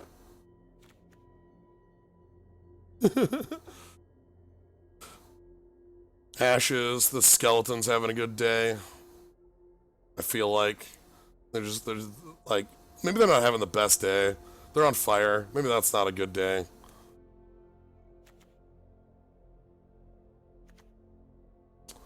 Yeah, let's get some removal going.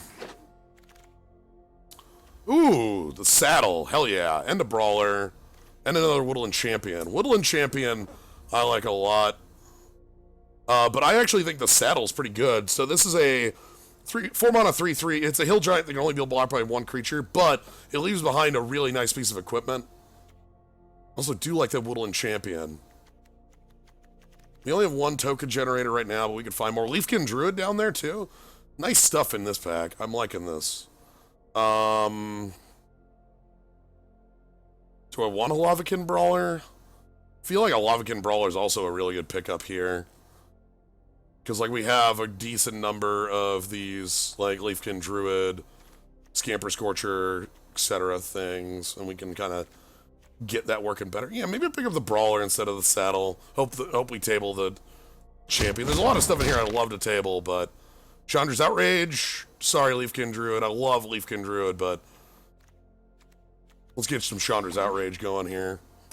Jade Fury, Rip Predator, Netcaster Spider. I want to get more big going on here. Again, I like that Druid. Druid gets things done. Druid gets us 4s on 3. Rip Scale Predator's fine. Caster Spider's fine. Uncaged Fury is not unplayable when we have, like, Thicket Crasher going on here.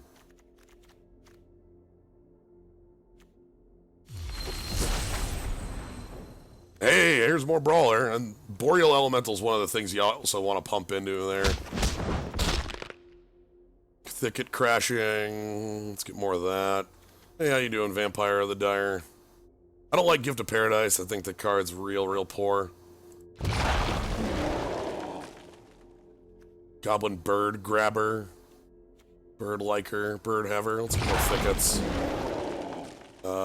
Rage. Natural End for the board. Yeah, Woodland Champ still making it around. If we can get actual more stuff that works with, I'll feel real good. Hey, Uncaged Fury, you're nice. So if we can get a little bit more token making, the Woodland Champ is going to be super strong. Oh, hey! Yo, how's it going? Here's a rare. This thing attacks real easy. Flame Sweep and a real strong there. So we got a Sweeper, we got Lavakin Brawler, the next. We got Shifting Ceratops, which is, super real, like it's a real aggressive creature. Our curve depends on Leafkin Druid. I'm putting a lot of weight on that card. I like this Dino. I like another Lavakin Brawler. I like the Sweeper because actually our Druid lives through it. Feral Invocation's real. Like it's a damn playable card. Like I had a lot of blowouts with it in this format because like there's a couple cards that get you. Yeah, it is real wild that they have a card that's like this much of a buster against you if you're playing blue. I think I'm going to pick this up, get things rolling. I think it's a little better than our Lavakin just because it can haste out. Flame Sweep is a real, God. Flame Sweep is a real sweeper, and we have a lot of creatures that live through it, though. Like, that would be real strong, and we don't have anything like it. I talked about how interaction is something we lack a lot of times. And like Lavakin Brawlers, Thicket Crasher, Brontodon Spider, Corsair lives through it, Druid lives through it.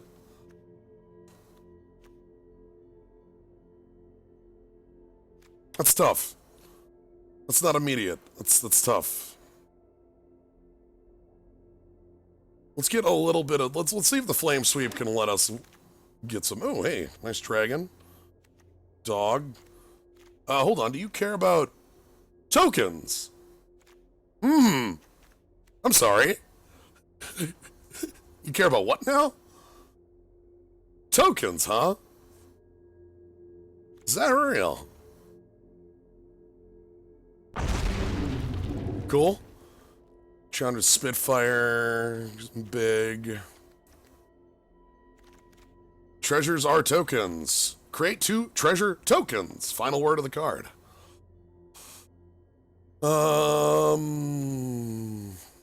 Let's get a Spitfire. Might of the Masses? That actually is pretty good. There's that Volnarine Reclamation again. Divorced Claw. Reprint from Avacyn Restored. We get the Might of the Masses. That's a good pump. Spitfire the next. Ooh. Pro White, huh? Sure. Or a Sedge Scorpion. Sedge Scorpion can just block forever, right? Like, that's a lot of good red in this pack, by the way. Pretty happy with this.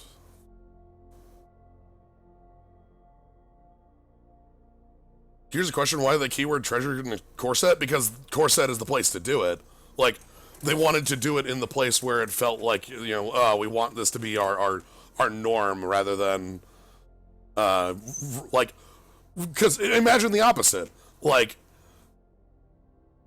why would we keyword it in the middle of, like, halfway through a block, right? If we didn't keyword it in Ixalan, obviously. Like, oh, let's keyword it in Ravnica Allegiance when we've printed Smothering Tide. Like, that's weird. Why would we do it in the middle of, Imagine Oath of the Gatewatch. Indeed, imagine Oath of the Gatewatch.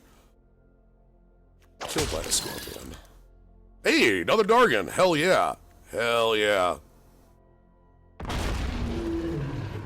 I can smuggle some goblins. Not a ton going on here.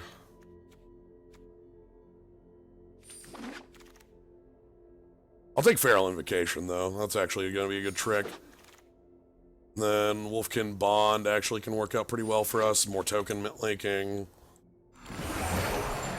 Vorst Claw might actually make it into the deck. Okay. Hey, Fairy Miscreant. You're a last pick? That's weird. Whoever wants those super high, so... Funky to see them that late. Okay. So, Shock. Spitfire, Flame Sweep. Might play the Fury, we'll see. Dragons, Sedge Scorp, Growth Cycle, Woodland Champ, Corsair, Invocation. Just putting things in I like right now, and then we're gonna work from backwards from it.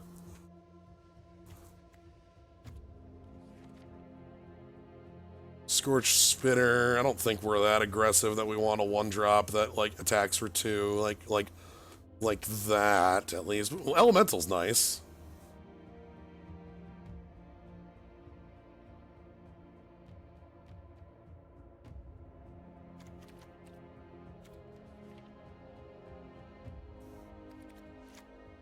I don't think Looming Shaman is what we want. Okay. So, let's see what we actually want to do here. We have 46. What do we actually want? Like, okay, so one of the things is that we're leaning so heavily on those Leafkin Druids. This deck really needs those cards to function. Probably don't need this many Thickets. Probably don't need the Raider. How well does Spitfire work? Non-combat damage would be Shock, Chandra's Outrage, End of Line. That's okay-ish.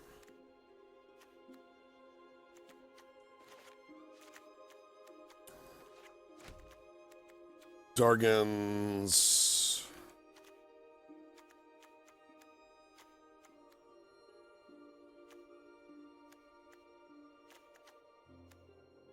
Because we need to cut down on some of our top end and even some of our like middle range here.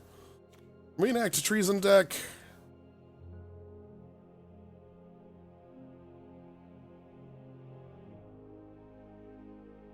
I feel like we're more of an Uncaged Fury deck.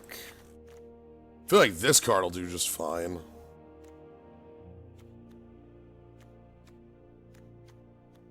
Or a Wolfkin Bond deck. This is a pretty expensive card for +2/+2 and a 2/2.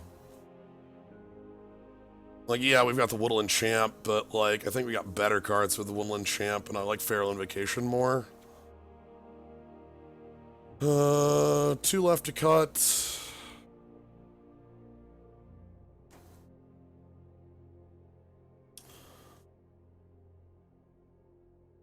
Here we got creature count, 17. Probably if I want to cut a creature, it's like 1 more creature we cut. Could cut Reduce to Ashes, but that's actually pretty good removal. Like that gets the job done. Is the Scorcher worth keeping? The thing with the Scorcher that makes the Scorcher has a couple cards that make it better. The first one is Lavakin Brawler. The second one is Woodland Champ. And then Might of the Masses. So I feel like I want to keep it in for those. There's enough interaction with it that I feel like it's not a bad include. I know it dies to our Flame Sweep, but like I feel like it hands off enough that we're good with it. Like I like it, love it with Woodland Champ. So our Woodland Champ doesn't have too many interactions, but it's really nice with the Rapacious Dragon and Amper. It also makes, yeah, it does make the Leafkin automatic on, which lets us maybe get the Vorse Claw. I'm including the Vorse Claw because we have Thicket Crasher to hand off Trample to it. And even then, it's just 7/7 beat stick. Like, that's huge. Maybe Centaur Corsair needs to be out because that's just the most generic thing. And maybe I want, like, some of this... How much Pump am I playing? Maybe it is the Reduced Ashes. Card's good.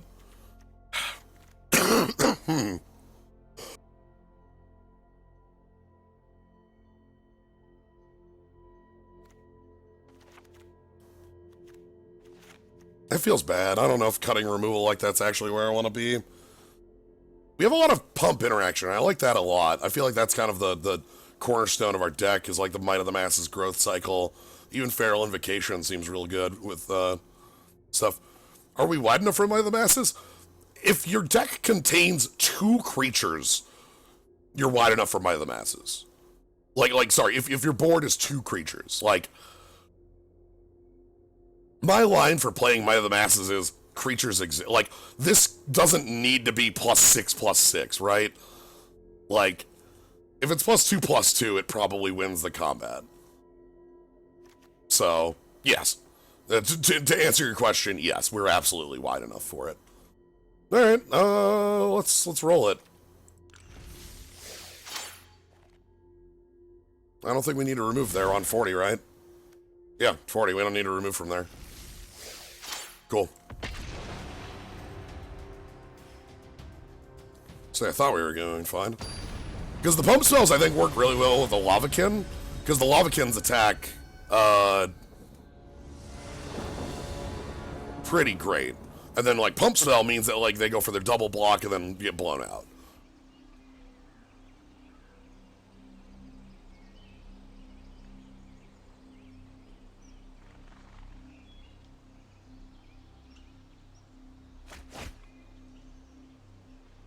Okay.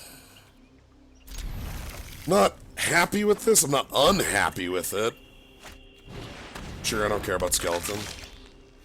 Oh boy, we sure do have a lot of dragons. Okay, I want to draw into, So the next 2 turns, I want to draw into our 2/2 that likes tokens. Spitfire's fine too, that's a play.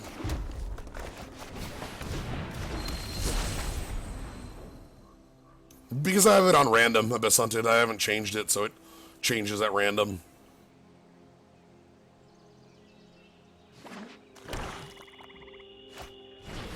Okay, Vulture, and you mill 4. 3 lands and a shock. Sure. Wow, here's all our token generation.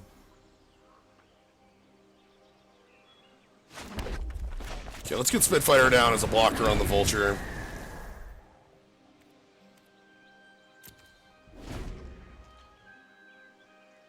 We get to play Dragons next turn. What is this? I'm not letting Leafkin Druid get in combat.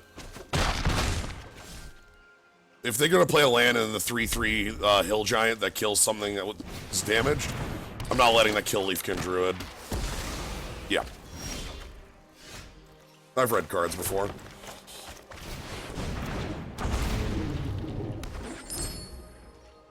Thought about not letting them get anything off that, but then that would involve them killing the dragon with it later.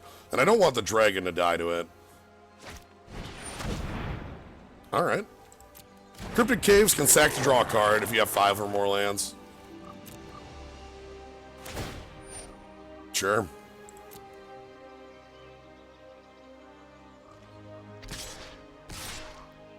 I do not care about that Fathom Fleet Cutthroat right now.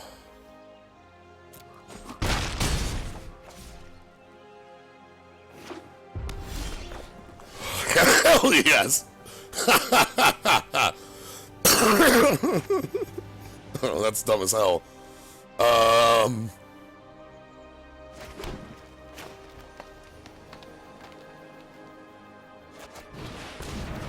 Okay, and then...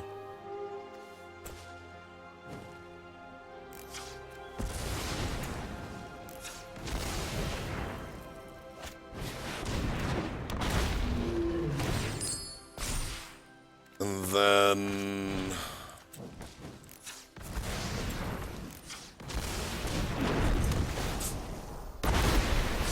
Uh-huh. Alright, cool. Cool. Got my 6/6 on. That's the reason I want this Woodland Champion. Look at how huge that thing is. Incredible. So Uncaged Fury is a good way for us to... Okay, goodbye. That's fine. We still have 2 3/3 flyers. So, that's not a huge loss. Like, yeah, they get their skeleton back, but that's most of their turn, and we have a lot of flying damage coming in. I can block the Fathom Fleet Cutthroat with the 3/1/1s. I don't care about that.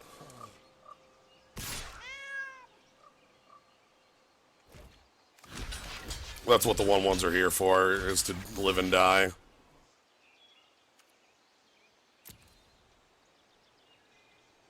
If they have Shock, I guess this looks bad, but whatever. Okay, they get to replay Skeleton, and they have 1 card left in hand.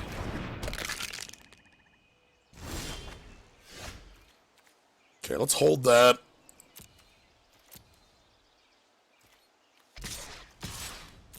I want to hold that so I don't get hit by the discard 1 and, like, lose. Man, our sweeper would be really good here. Nothing of ours dies to it.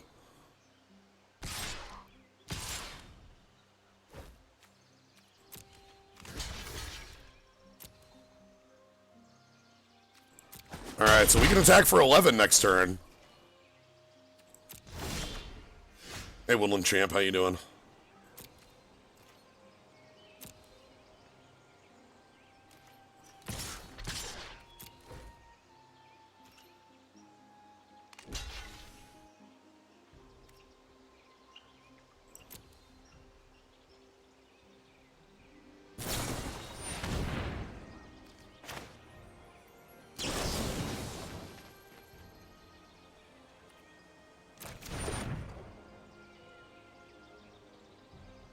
I think I'm actually fine with that trade. I don't want to use my Uncaged Fury to save that.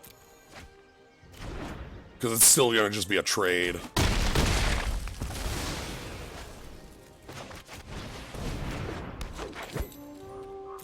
Because the dragon's lethal next turn. So, let's just let it be lethal next turn.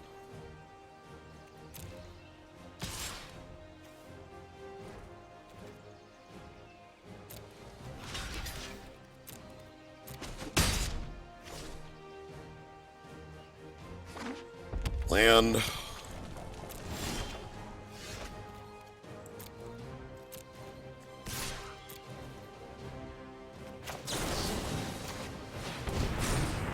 Kablam! Biff! Alright, Woodland Champion. Doing a job. That's nice. Alright, what did we learn? I think I'm fine with where we're at.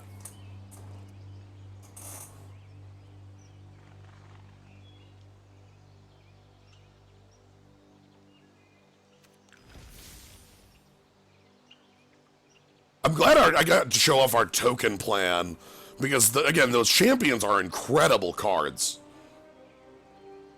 Like, the 2-drop that we played and immediately became a 6/6, weird. It's a good card.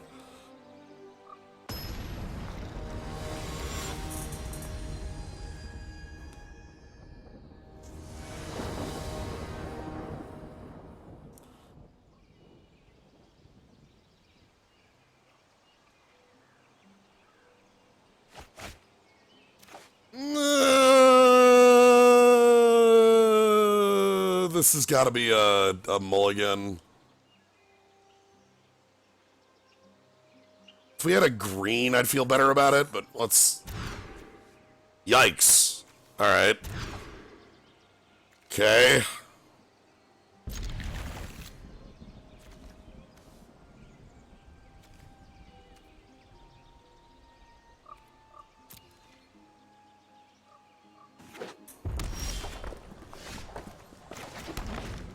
I'm gonna try to go pretty heavily in on Woodland Champion here.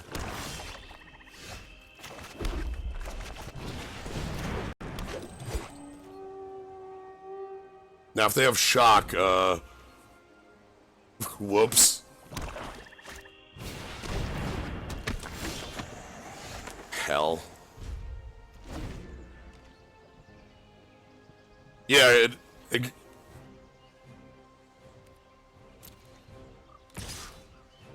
okay.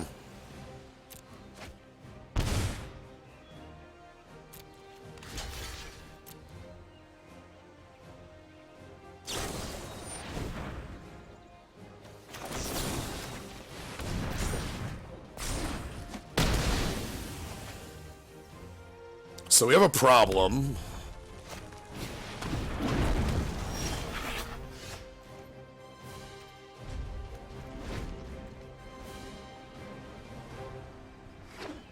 Love this cat.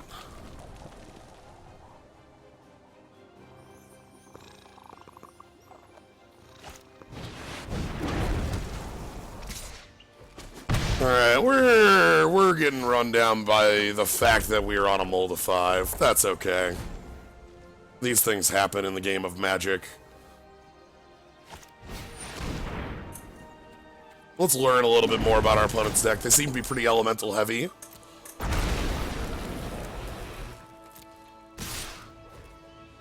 So we're learning that. It's good.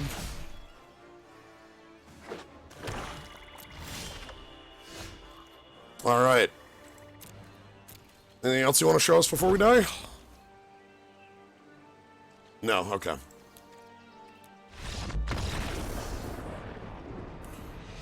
Alright, so I have a different game plan. It's don't mull a 5.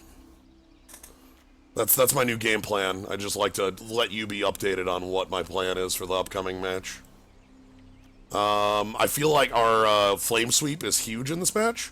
Our opponent seems to have a pretty decent, like, set of 2 toughness creatures and a decent go wide plan. So, like, having Flame Sweep seems like it's going to be like a 2 or 3 for 1 automatically. I'm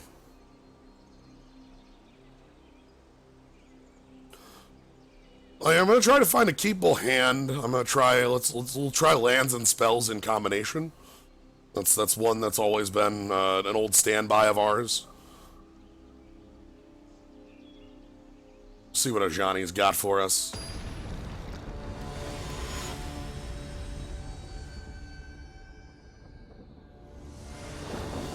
Alright, let us play first.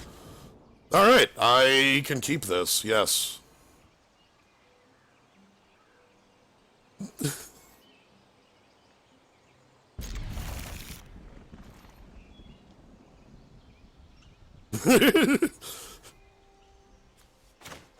I don't know. Option B sounds pretty poor there.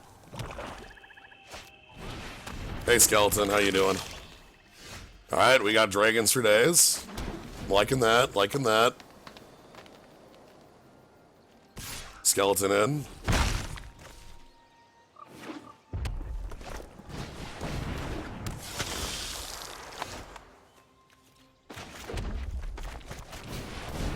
Oh, right. Okay, you're right. I probably shouldn't have gone with that plan last game. You're correct. And thinking on it a little more, I agree with you. Like, maybe a different plan was in order there.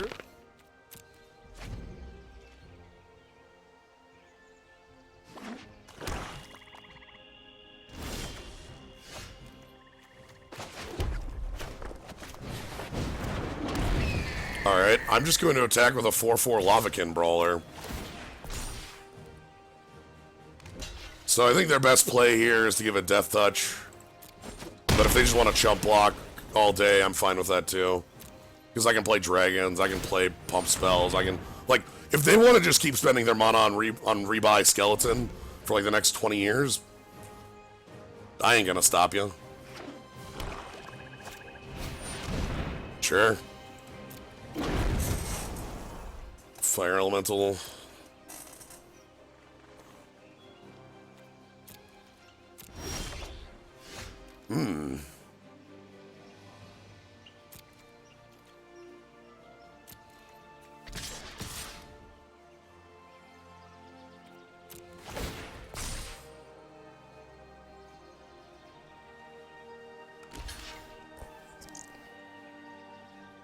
I'm okay with that trade. If I take that trade, I can play a dragon. Yeah.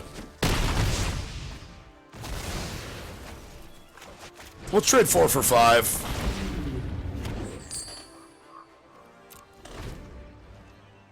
Because also the ground creature is less valuable when they have the skeleton.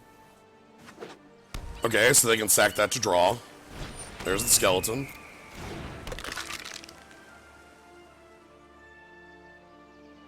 The skies are ours, though. Are you gonna...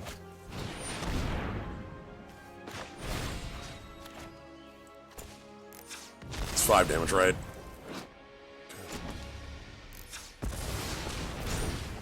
Thanks, Dragon. Dragon's own treasure saves its life. Saves its own life. Oh, that's good.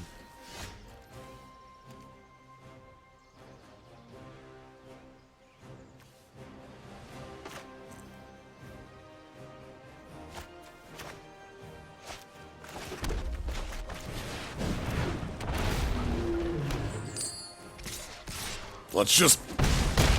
Dragons, get in there. Do your job. Yeah, draw a card off your land. Uh-huh. That's fine.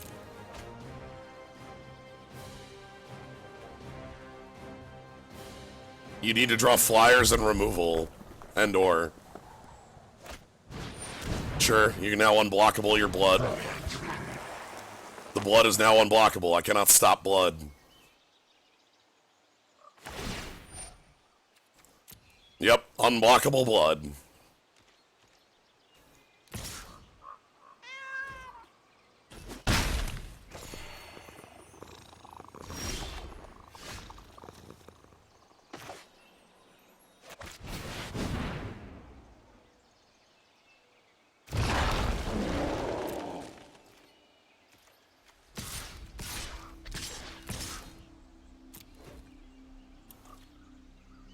Okay, so they can't immediately get back the skeleton. That's why I want to drop it.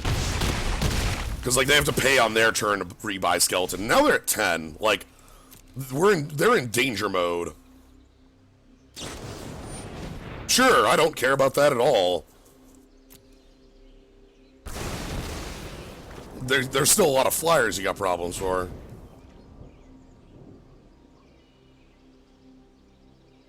Okay, you're gonna come in for more blood. Do you have another... You're gonna pick up skeleton this turn? Interesting. Are you gonna unblockable your burglar? Okay, skeleton is down. You wanted double red. Do you have like an Ember Hauler? Why'd you want double red instead of... Oh, you already had the black. Okay, so unblockable blood. I want to draw Chandra's Outrage. Or shock. Or sweeper. That's fine too.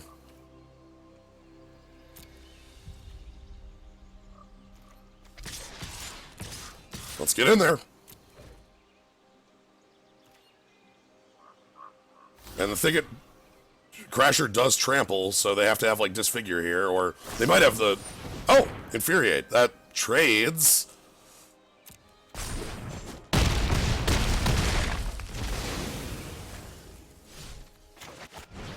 So the problem is they're still staking 7 in the air.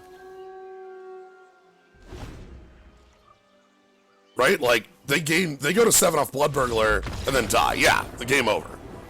Sweet. Alright, our deck is already better than the last one. We've got flyer. We have, like, interactive pieces. Oh, hey, sweet. I'll take some points or whatnot. Like, we got some good cards, and our creatures aren't, like, 2/2s for 2, no text. They're 2/2s for 2, some text. Ah, it's Jace time against Osgrim. Alright, let's go ahead and play first. Let's go ahead and make this run. I'm okay with this. We got everything playable. Scorcher's not great in the hand, but it might get things rolling. We got Shock. I like having Shock. I think I put it into Mulligan.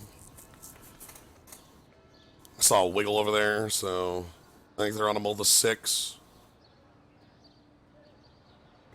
Yeah, clearly I want interaction flyers to have them move out black and white.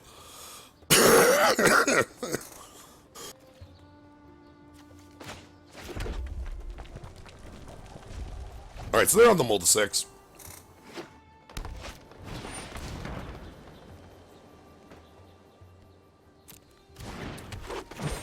Hell no. Hell fucking no. Yeah, you can have a 1-mana 3/4 that, like, fixes your color problems. No.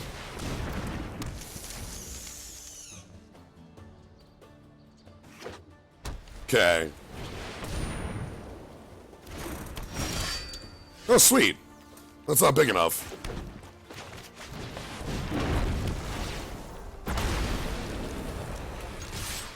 That's just a 3-mana 1/1, no text. At the moment. I mean, it's gonna get bigger, obviously, but look at my hand. I've got interaction for days. So.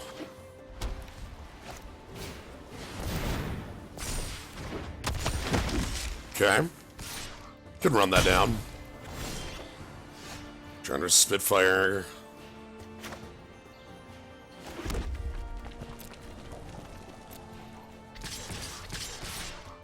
Let's get that Iron Warlord in combat.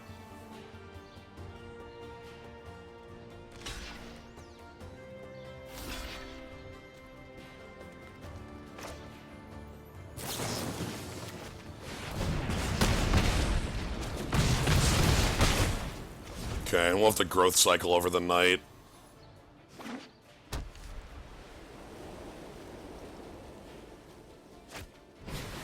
Oh, shit. Well, my other hope was that we could just fly over the night, but... Ah, no! Timing!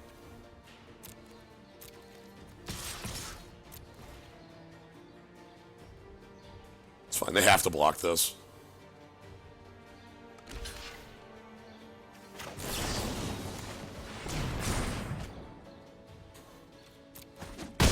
Perfect. We got rid of their actual threat. Let's get the Spitfire down, and now we've got a sweeper if things go poor.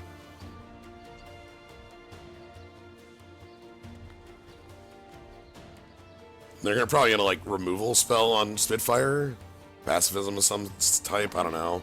6 mana. Oh! Oh no!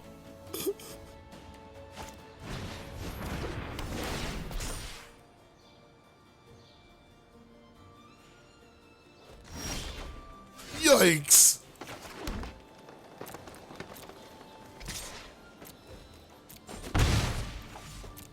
All right. Sure, Woodland Champ. I can just.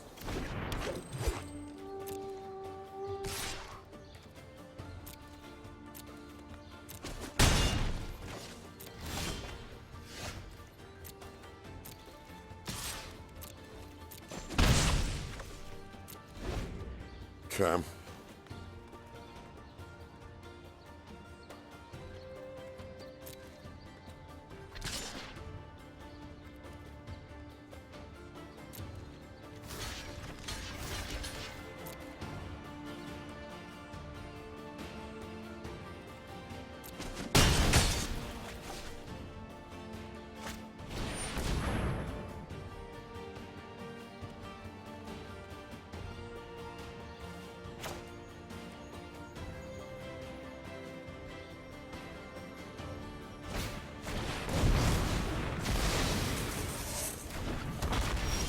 Okay, Bronzodon versus Spitfire, huh? Okay, I need to draw Shock to the face, but Shock's in my yard. Shit. Huh. I need something live. That's the opposite of anything live. Alright, no attacks anymore. Because they're not making any headway. God, any of our larger bodies will do. Okay, they're on the... Okay, that's a large enough body.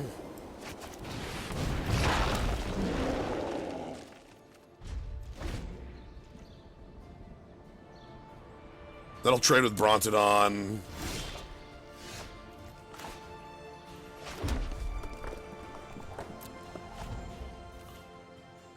I want one of my dragons. Oh, shit.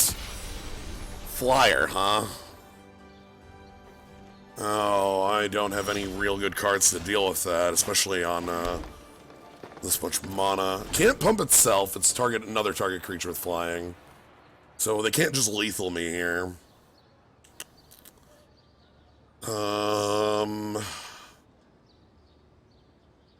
Yeah, they certainly won the top deck war we put them in, didn't they?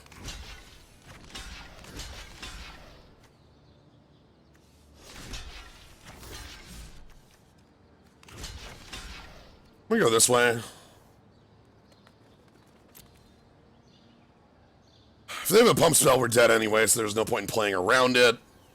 Because they can just pump Herald of the Sun, and... Okay, that's fine. Glad I didn't go for the full trade then. Scry top, that's horrible. Okay, can I deal 4 extra damage? What would a top deck be that deals an extra 4 damage to my opponent on just the Thicket Crasher? I don't know if I've got one that's 4 extra damage. Well, certainly not that.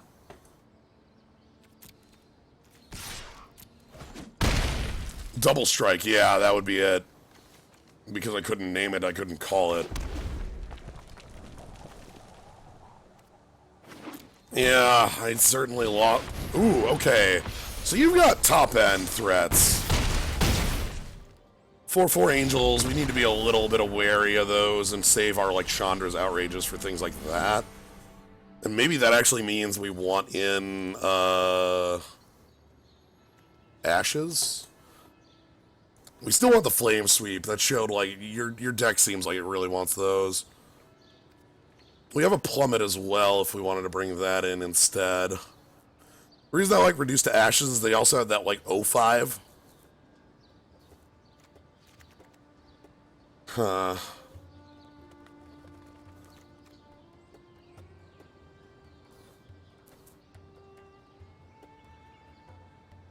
I have no idea what to do, because I have to make 2 cuts. That is the actual answer. Like, adding in... You don't get to add in 2 cards for free. I don't actually think Spitfire does well against this opponent. All their flyers outclass it. And it doesn't do well in the block. I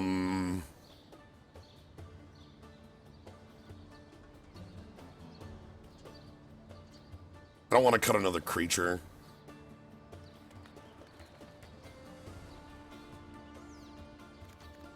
Let's go with this pump and keep Feral in. If I cut another creature, I'm down to like 14 creatures, and I don't have enough for like this deck to be able to aggressively like make starts that I want. Alright, so that went pretty well for them on the top deck wars. I thought that our deck could do a little better than theirs there, but clearly I was incorrect. Alright. I'm good with this.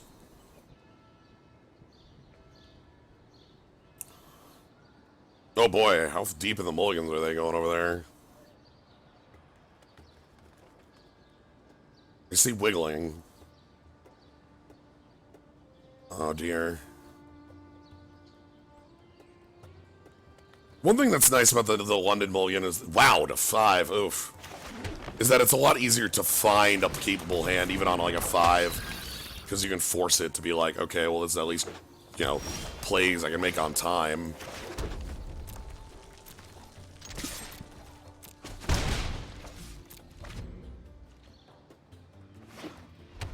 Daybreak Chaplain? No.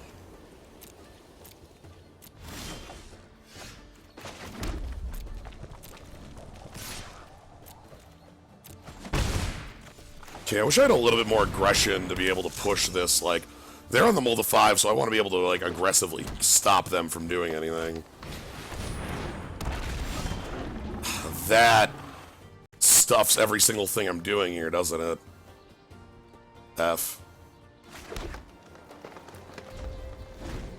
Could probably attack with that Sedge Scorpion, I suppose. Diamond Knight? Yeah, that's fine, I'll shock that.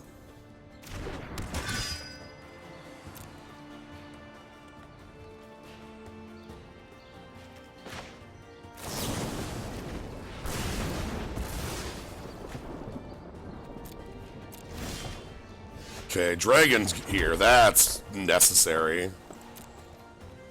So I'm going to attack with the Sedge Scorpion. If they want to trade, that's fine. If they want to attack, that's fine. I don't care. Okay. So they missed their land drop. Their hand is 4 unknown non-land cards, and then the Brontodon, they're going to give it flying? No, they're going to just play Griffin Sentinel. Good. Alright, so we can attack with our Dragon, make things work just fine. Buddy, that's not the kind of thing I need, deck. So let's just keep moving in with the Dragon. Any pump spell would probably sound lethal with that Dragon. Are they going to kill it and gain 1 life? That's a likely outcome, is the kill target tap creature, gain life equal to the number of flyers you control.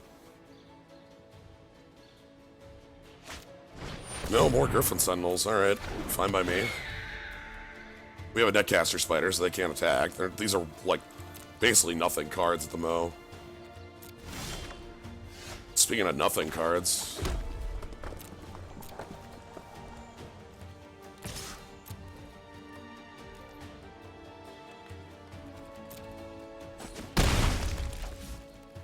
Okay, 1 more hit to bring them down to 8, and then the Uncaged Fury can kill them from 8. So...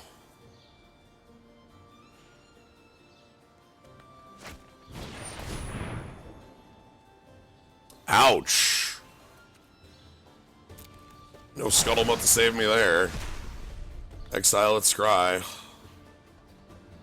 Okay, they still can't attack, but now I don't have any... Again, I need that aggression. I need something to... Okay, Scry top. Like, they're on the mold of 5, but it looks like we're the ones behind here because of, like, the fact that we're on 8 land drops. Like, we have so many of these dead cards. Okay, a lot of flyers. I can just block that with Netcaster. It doesn't matter. Please attack. Okay. Yeah, these are just nothing draws. Okay. So Netcaster Spider still has them on the defense. They have 4 I think 3 non-lands and a possible land. So they're still holding action.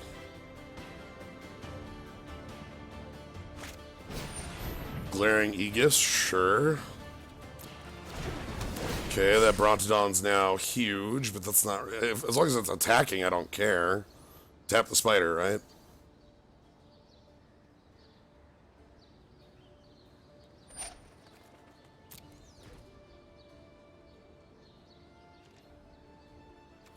I don't even care about can we draw Plummet. For me, it's can we draw a non-land card at this point. Like, I just want to draw something to be able to push a little bit forward. Our opponent's at 11. I should be able to be, like, aggressive on them and push them out of this game, but clearly we can't. Alright. Okay. So that kills off our Brontodon issue. Do I take that out now? Do I think they're holding God's Willing? I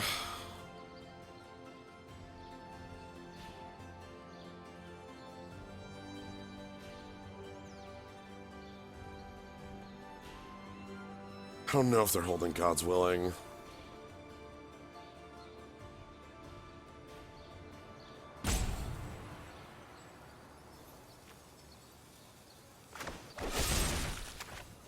Let's do it now before they draw. They'll have a higher chance of having it in hand if they draw here. I realize that okay, so they just do have it. Alright. I figured I'd pull the trigger now because then we could, like, there's less of a chance they have it. Scry top. Okay.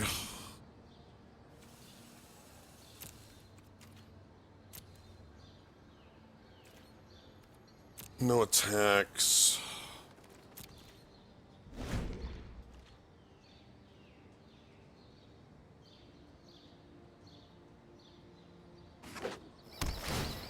Sure, that's fine.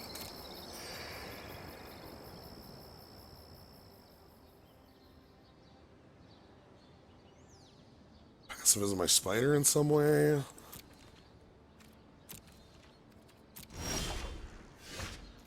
Alright, yeah, I get it. No, that's fine.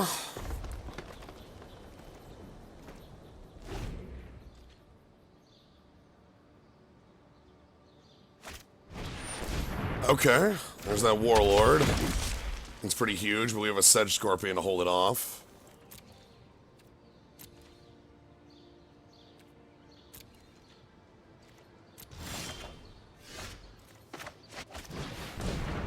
You're just not doing anything here. God, can I, like... How can I steal this? What combo? Like, I have the Uncaged Fury. I need, like... Okay, and then they're gonna make a 6/6? Yeah. Yeah, and I got Sedge Scorpion, so it's okay, but... Sooner or later, they're gonna call my bluff. What?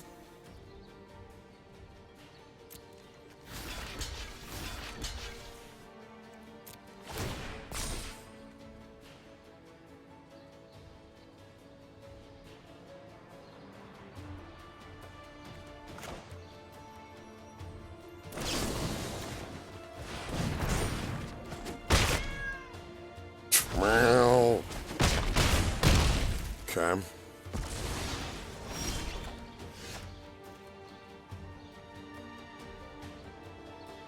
Might of the Masses lets me kill Thrashing Brontodon here.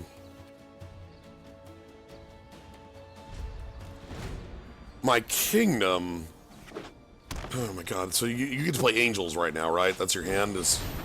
Oh, Angelic Gifts. Yeah, okay. Flying, I guess, is a real thing you got up your sleeve, too.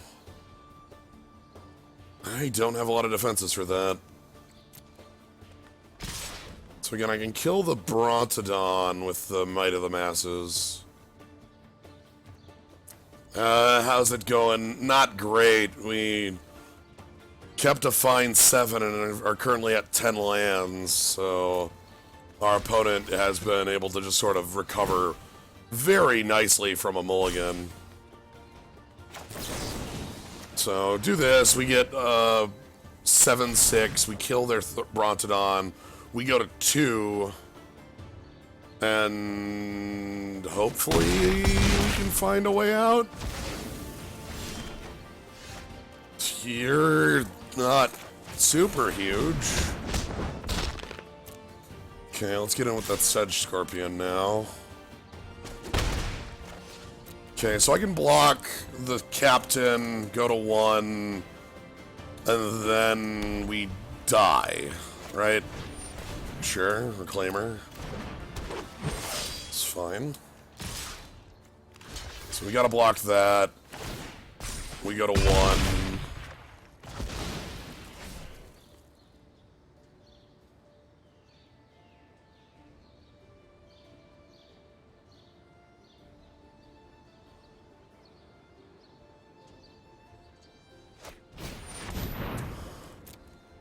Sure.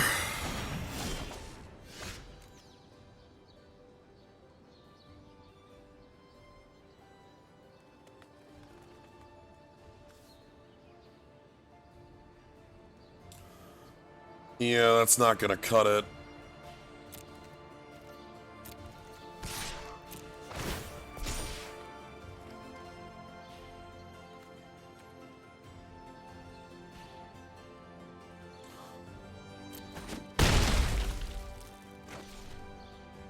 Okay.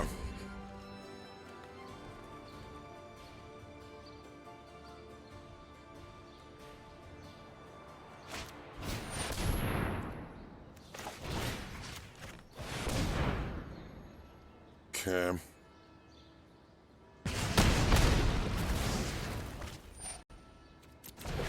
Alright, well, on to round 3 then. That'll be fine.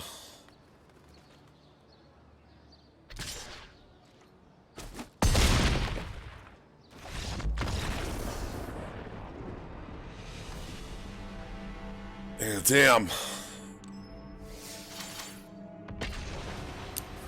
Happens though. That is part of the game sometimes. And your spells are just not available to you. Alright.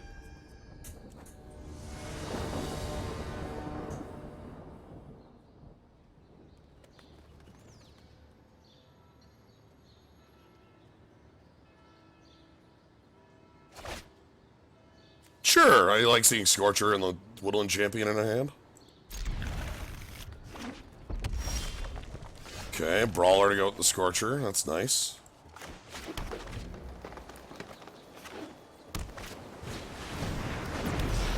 Yikes!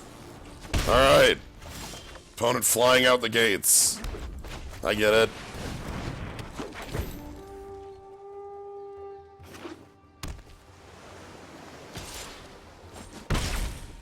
Okay. Okay, quite literally flying out the gates.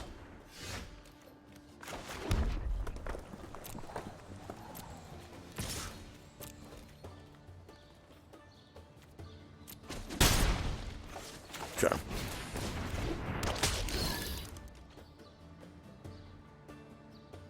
So, Lightning Stormkin is really strong.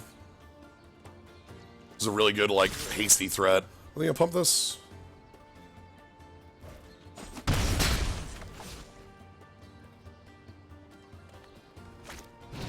More sprites. Do they have an unsummon? I think they have an unsummon.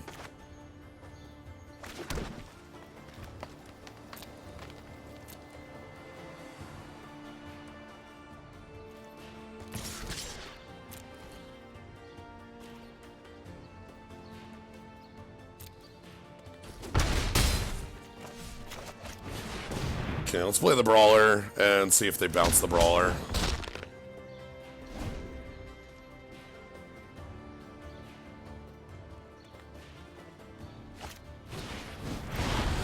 Wow, hyper aggression, huh?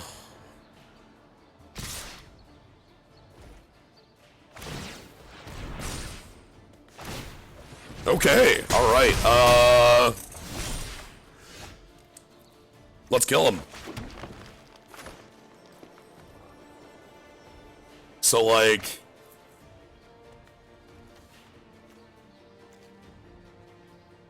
shock your blocker, play Scorcher, attack for 3, 4, 5, 6, 7, 8, 9, 10, 11, 12, 13, 14. One short of lethal, huh? One short of lethal. One short of lethal. One short of lethal. Is there a way to fit Uncaged Fury in there to make it lethal?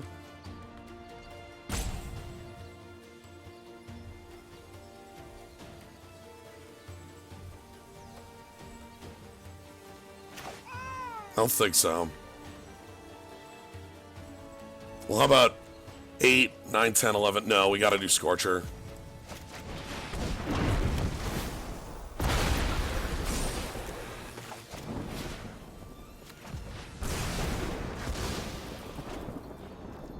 Alright, do you have a final point? Can you kill me? Because you got 6 power on board, you need shock.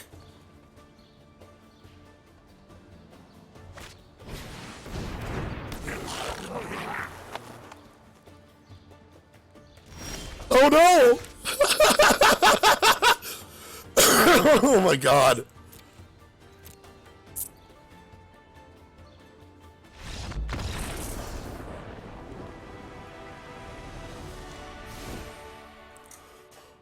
Oh. Because, like, that was the extra power, but they didn't have any blue left over to pump. Reckless Airstrike coming in. Because our opponent is, like, an plummet. Get rid of Growth Cycle. Get rid of...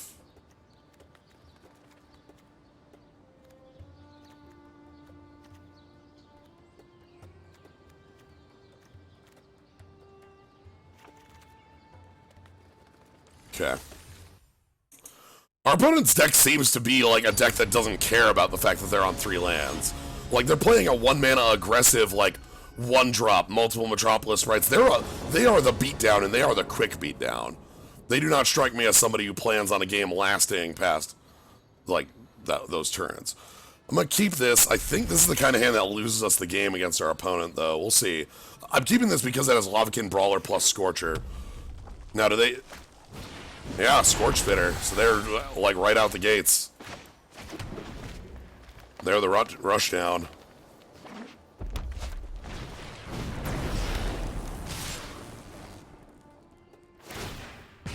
Okay. Yeah, like I said, I think this is a good hand in the abstract, but, like, our opponent makes it not great. We'll see how much rush down they actually have, though. So we're going to 14 here. Are we staying at 14 here? Or are we going... Okay, sweet. Alright, Brontodon, fix this board up for us.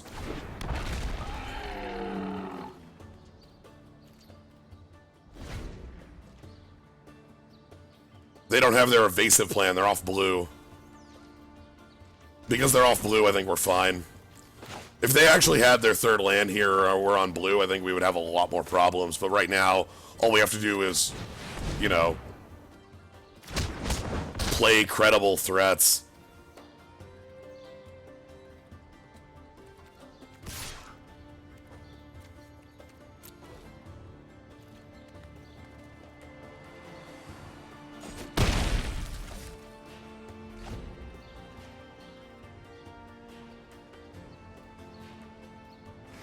Third land.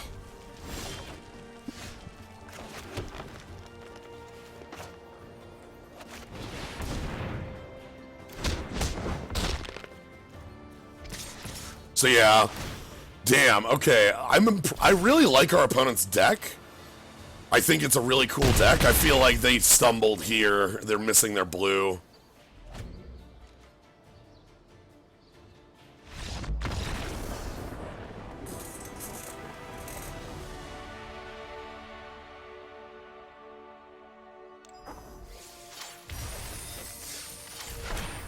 Real cool deck, though.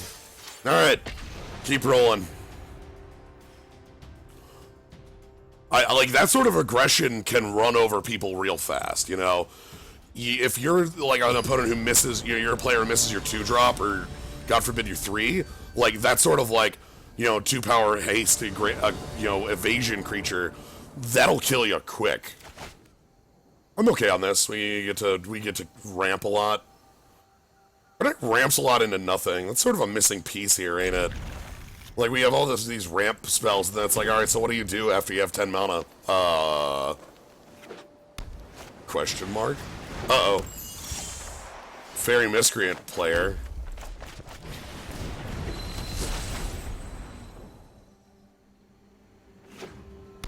How many Fairy Miscreants do you got? Here we go! Come on. Another. Another one.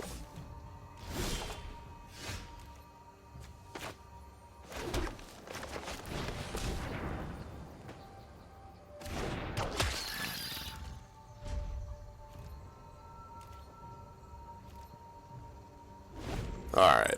Wonder if you have a second color. Again, red would make sense as like a more aggressive style.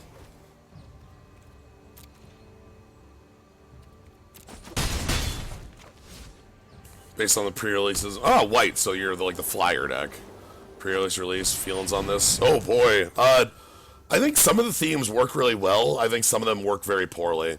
I don't think the go wide is as great as like it wants it to be, right? Like it's like, oh yes, this go wide plan that totally is functional and like has these like let me stop back up a bit. The idea with the limited format was that each like wedge of colors has a plan, and the plans are not created in any way equally. The flyer plan, for instance, out of our opponent, is very strong. The elemental plan has a lot of payoffs. Oh shit. Alright. That's good card draw. The elemental plan has a lot of payoffs. But like the go wide plan doesn't have the enablers it wants. Like, there aren't a lot of good token generators that make you want to have, like... Okay, so our opponent's hand is stacked as hell now. That's all I know. Yeah, draw 2 out of the top 7.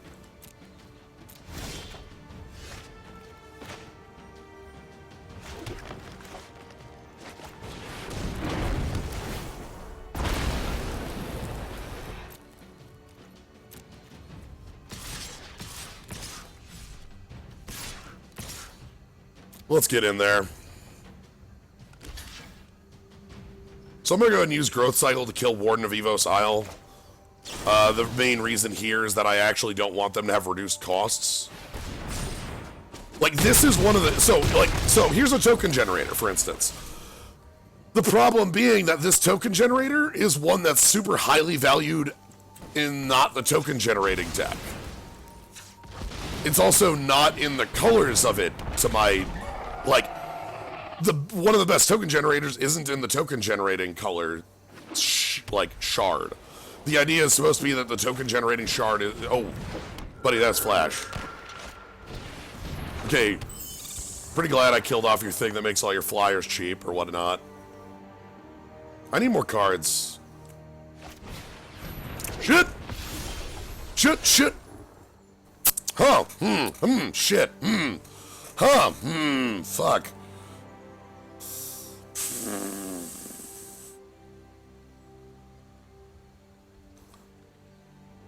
So, Plummet, huh? That's Plummet or bust. There's no out there.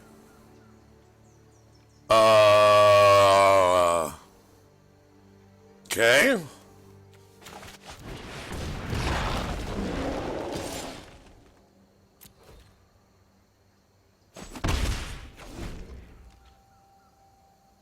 So, life linking for 7. How are we killing? Are we killing by double striking? No blocks. So these are all indestructible. Oh, I'm not killing. My opponent's at 23 and I'm empty-handed. Let's leave. Goodbye. Alright, Plummet in. Flame Sweep. Hell yes. Where's... Airstrike, yes. Plummet, yes. Excuse me on that. Sorry about the coughing there.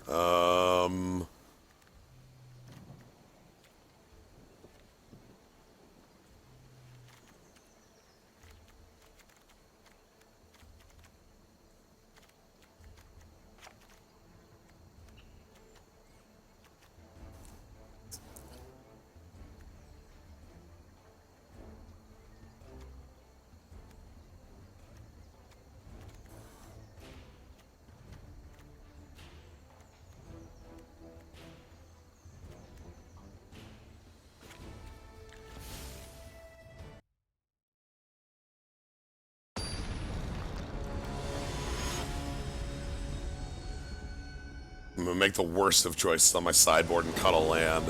So get ready for the mana screw part of this. Oh, sweet. Alright.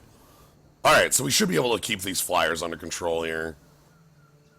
Yeah, keep 7. Let's go ahead and, like, get ready to shock some Fairy Miscreant.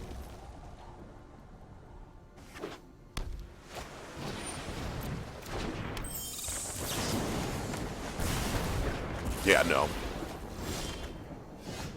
Sorry, not interested.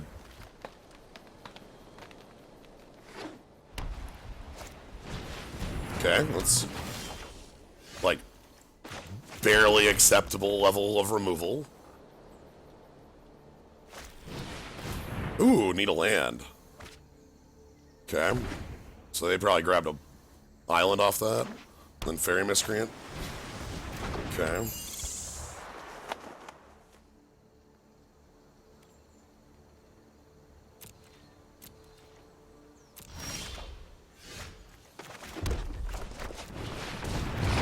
I didn't plummet that because I would feel like, or Chandra's Outrage that because I feel like there's going to be better targets.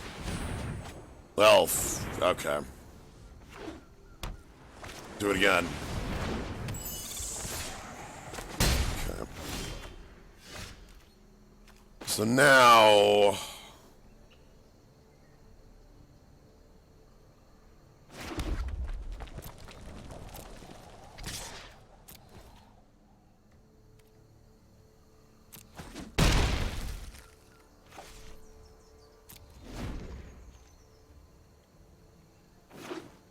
Okay, 5 mana. That's fine, I don't care. That is also fine.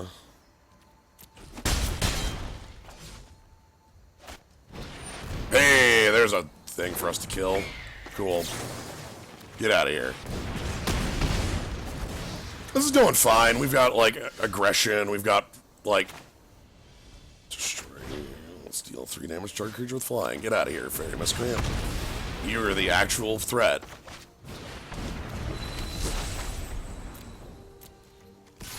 Because I don't want you to play more Fairy Miscreants and then, you know, draw cards.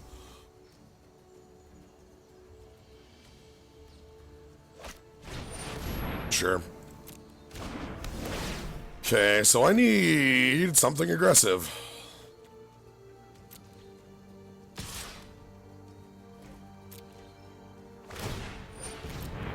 Yep.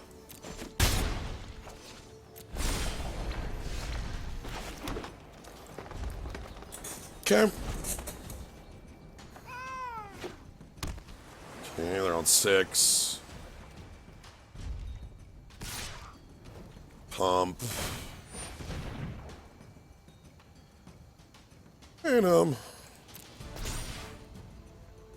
we are playing against literally infinite flyers. Deck. Okay. Oh, good God. Stop it.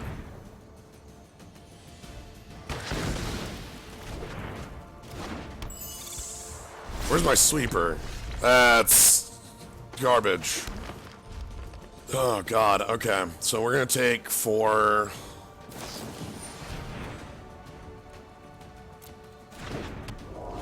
Alright. So they can draw off that. That's pretty good. No, this is draft 2, Indrik.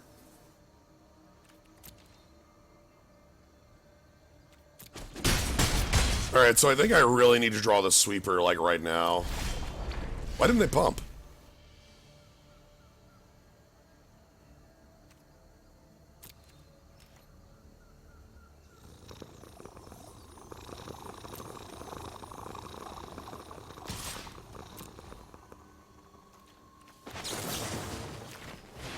Alright. Roll out.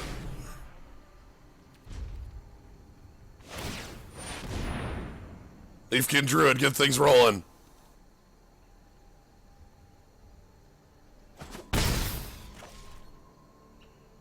I need you, buddy. Okay, 2 cards in hand.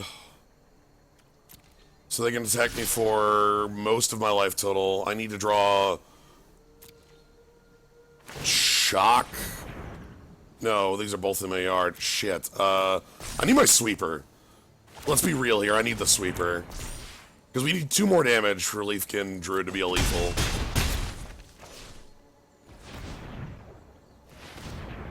Yeah, we've got more pump. And we have haste as well. There's like the elemental that's 3/1/1 elementals or whatever that'd haste out and win, and that's 7 mana, so we'd be able to do it. Oh, or our opponent plays a kill spell that gains them 3 life. Okay. So we still have our sweeper that could win it, that get us out of this, but that's not real anymore. Oh well, and that's how the night ends. So, yeah, flyers. Did you know they're really good? Damn, I really wish I would have drawn my Pyroclasm against this deck. That would have been real nice. Anyway, that's gonna end this one pretty quick. And then finish us off for the night. So that's alright. Anyway, I think that's gonna be all. Like I said, 3 o'clock was my time anywho, so. We got 2 and 2 with this one. A lot quicker than we got with the other, so. We end up getting some packs, we end up getting some payback. Not too bad. So that first one went just fine, but we had 2 match wins there. We went 2 and 2. I don't know why you'd say 1 and 5, but sure. Yeah, counter target legendary spell. This card is nuts, by the way. Been playing with this in Constructed, Risen Reef. So,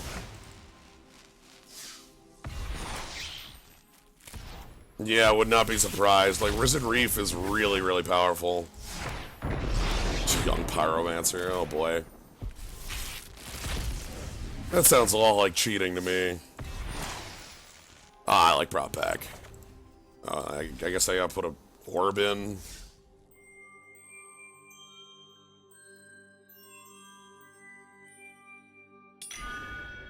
Sure. Orb place. Cool. But yeah, like, just to show off that deck, I've been playing this thing here.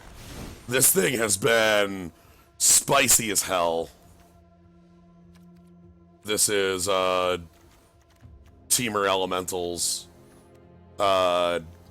Basically, you get to the late game with Risen Reef. Like, you get to the late game and you win off of infinite, like, card advantage on Risen Reef. Whenever it or another elemental controls it, draw a card. If the card you draw is a land, play it. But also things like Living Twister with all the lands this deck makes. The Cavaliers are really strong. I might want to play more of them over the Crasis. Healer of the Glades is also, like, does a lot for what it should be. So, yeah, Field of the Dead. It's a fun deck. This is what I've been playing as of late. So, I think I've got some. So, anyway, I'm finished for the night. I'm sorry, Abyss. No, this is not our draft deck. I did not draft 4 Omnaths, 4 Risen Reefs, and some Steam Vents.